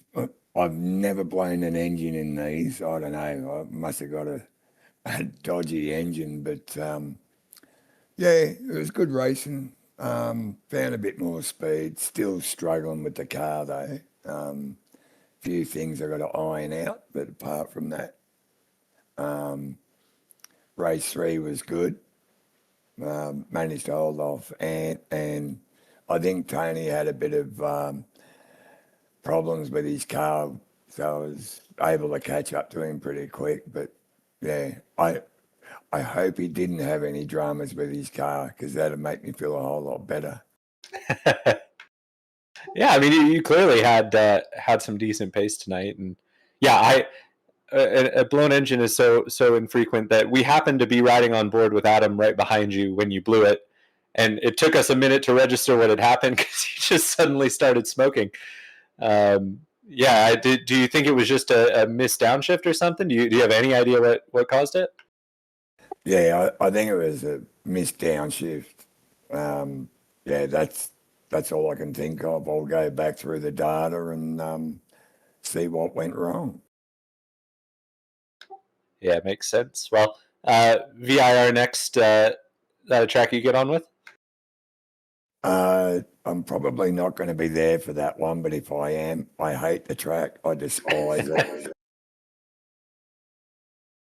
Well, fair enough. So maybe you won't be trying too hard to make it, but well, we'll certainly miss you if you're not there. But uh, makes sense. Yeah. Oh well, if I'm there, tracks I don't like, I normally tend to do well at because I just don't send it like normal. I know the feeling. I know the feeling. What were your thoughts on the Super Sprint weekend? Back for the first time in a while. Then again, so are you back in the league for the first time in a while? So what was how was the Super Sprint for you? Yeah, something I'm not used to. I've been doing vets for a while, and they're more or less enduros. So super sprints, I enjoyed it. Gives you sort of a refresh. Yeah, but I'm used to doing strats and stuff, when to fuel save and when not to fuel save, and brought a different element into it. No, I enjoyed it. It was good. Should be more of it. Very good. Well, we do have one more later this season, so that'll be fun. Anyone you'd like to give a shout out to before we send you off? Yeah, to all the sponsors, yourself, and to Southern Cross Racing, which is a team I created in vets. Yeah, and to all the other drivers, and yeah, no, it's good fun being back. It's been a while, and looking forward to the rest of the season. Good stuff. Well, we'll if we don't see you next time, we'll see you the time after that. Thanks for coming, Andrew Hoffman. Yeah, cheers. Stay safe, guys. All right, Sam, you get your pick of the flying V's. Who do you want to talk to? We always end with Vincent. Okay. So I guess I'm gonna get Vit. Alrighty, I'll pull him in for you. Vit, hello, welcome to the booth. Hello, good evening. So you've been known as the V's with Vincent. You had some great fight with Vincent in race 1 and 2, or maybe just one or the other. I don't remember. It's been so busy tonight. Yeah, it was in race 2. Mostly race 2. So a lot of good things from you today, but a disappointing race 3 apparently. What happened? Yeah, a little bit of bad luck and a little bit of me not liking the track at all, and I can't understand the flow around here. So on race 1 I had half spin in the assist on lap 1 because I had someone helping me to spin from behind.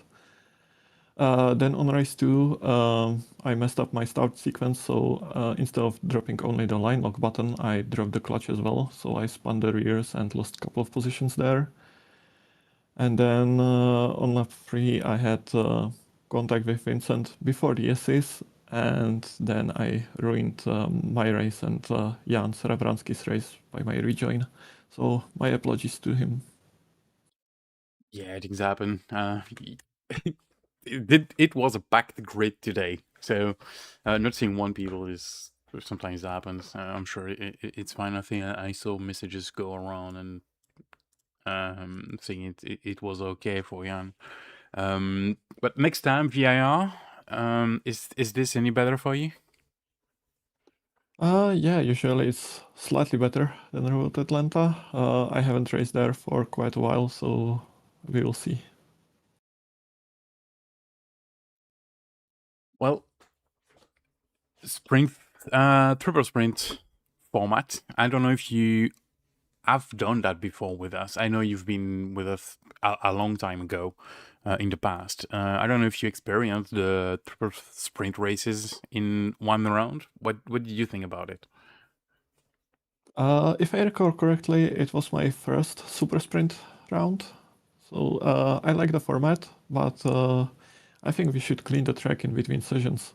If not with track marshals, maybe we drivers should go out there with sweepers and clean it up, because there's a lot of build up and it's just impossible to overtake outside of like the main racing lane, because there's no grip there. Yeah, I think if you have Kenzie, the both of you can go and clean up the track between the sessions. That might be something that can work. Because I know Kenzie is like you, wants to the track to be clean. It's something we might have to look at, but we'll see. Maybe not. That's a whole of its story. But definitely something we need to keep an eye on. Well, Vit, it's nice to see you racing. Hopefully next time at VR is gonna be better for you, at least from race 3 today. Anyone you want to give a shout out to before we let you go?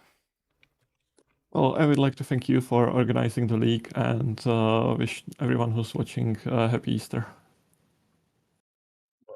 Happy Easter to you. We'll see you next time at VIR. Thank you. See you.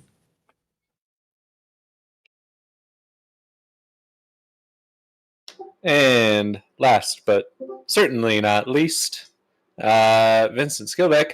How you doing? Morning. Good morning. Bit of an There's up a and down delay day, to the OC. Yeah. bit of an up and down day for you, Vince. But how did you enjoy Road Atlanta? Overall, I like the track, but yeah, I had high hopes coming in for today, and yeah, it just didn't go to plan. So, but oh well, I still had fun talking to Mr. Hoffman throughout tonight, so it was good. Yeah, it was. It was certainly busy out there. I mean, we Sam and I said multiple times it was tough to keep track of everything with 27 cars on track. But what do you think of the super sprints? Three, an extra chance at a result, but didn't end up helping you too much, I guess. Yeah, I thought they were all right. I totally forgot it was a super sprint. So when I got to race 3, I thought, oh yeah, it's gonna be 40 minutes, and then I realized just after the start that it was 20 minutes, and I was like, to Hoff, I was like, oh, it's only 20 minutes. And he's like, oh, okay. But yeah, no, I quite enjoyed it. Just listening to the interviews, I hear everyone complaining about they should clean the track, and my thoughts are no, I don't think they should, because they don't do that in real life. So why should they really do it on Sims? So you just got to learn to deal with the marbles. So yeah, I don't mind it. Well, you're fighting an uphill battle. I think there were quite a few complaints. I don't have a strong opinion personally. I think you're spot on. Honestly, it's the same for everybody, and we saw plenty of good racing in race 2 and race 3. So it's not like it was impossible. But yeah, I do understand the complaints. But you looking forward to VIR? Is that a track you go well on? I haven't raced there in a while, but I do tend to enjoy that track. I've done a few laps there in the past, but yeah, I'll see how I go. I'll get back on my thing that I was learning this week. I decided to try make Chat GTP make a setup for me this week, so I had to put in all the parameters for the V8. So didn't give me anything that was outside the parameters, and yeah, went from there. It seemed to work all right though. Good stuff. Well, anyone you want to give a shout out to before we sign off? Yeah, everyone for turning up tonight was really good. Grid again tonight. You guys for the broadcast, and yeah, that's about it. And Rob Venn, I gotta say sorry to him for race 1. Was not expecting him to slow up going over the top of the crest at the back at the end of the circuit. And then Jamie, it was just 2 into 1. Didn't quite go. I ended up, once he got back to me at the end of the race, I let him back through just so he can have the position back. So yeah, apart from that, yeah, that's all. Awesome. Well, we'll see you next time out. Vince Skillback, thanks for coming. Catch you guys next round. All right, Sam. It's that time. So I've been thinking about it. I got a bunch of drivers I'm going to mention before I actually make my pick, and you can feel free to steal any one of them if you want. But I think first off, Ant Woodward didn't have the results to show for it, but a really excellent drive back through the field in race number 3, and he had the pace tonight, so wouldn't be a bad pick. Same is true for Hoff. Did the exact same drive through the field as Ant Woodward did, so good stuff there. Obviously, Stephen Walker would be a good pick. I had a really excellent race number 3, but don't want to give it to a race winner or even a class winner, which he was. Same is true for Stacey Boyd, who was on the pace of the pros. Certainly not a bad pick, but did get a couple of class wins. I think I'm going to give mine to Stephen Phillips, who was maybe the odd man out in most of the battles. Had a couple of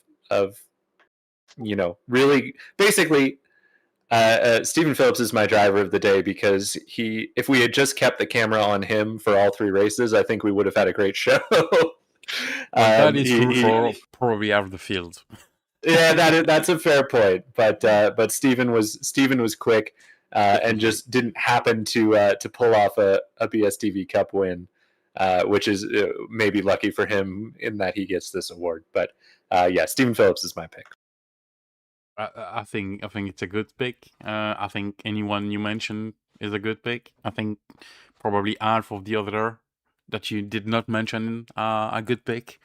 But I'm gonna do the same. I'm gonna go with a winner. I'm gonna go with Stacey Boyd today. I've been impressed with the drive, being able to keep up with the pros. Maybe not as much in race 3, but was still a good showing.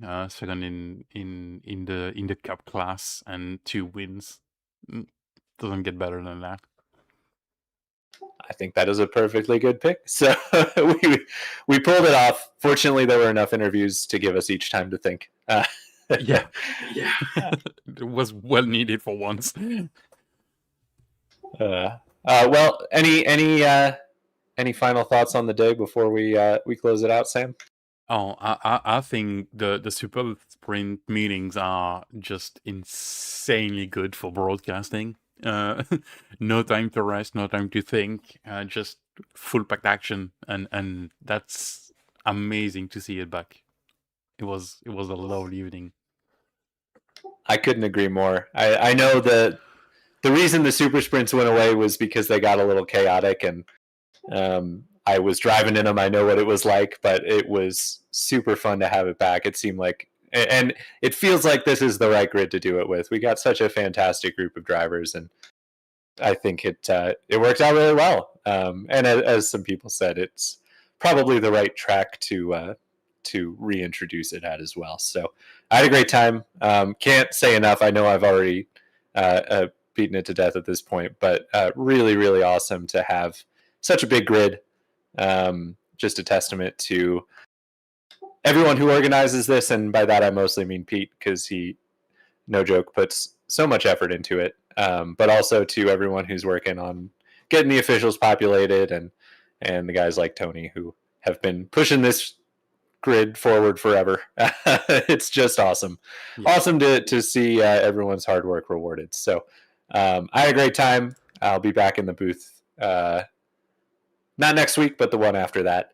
And we will see you all then. But for now, for me and Sam and for everybody else, thanks for tuning in. And we'll catch you next time. Yep. Thank you, Tyler. See you next time, everybody. Have a good evening. And that's me trying to find a button, everybody. There you go.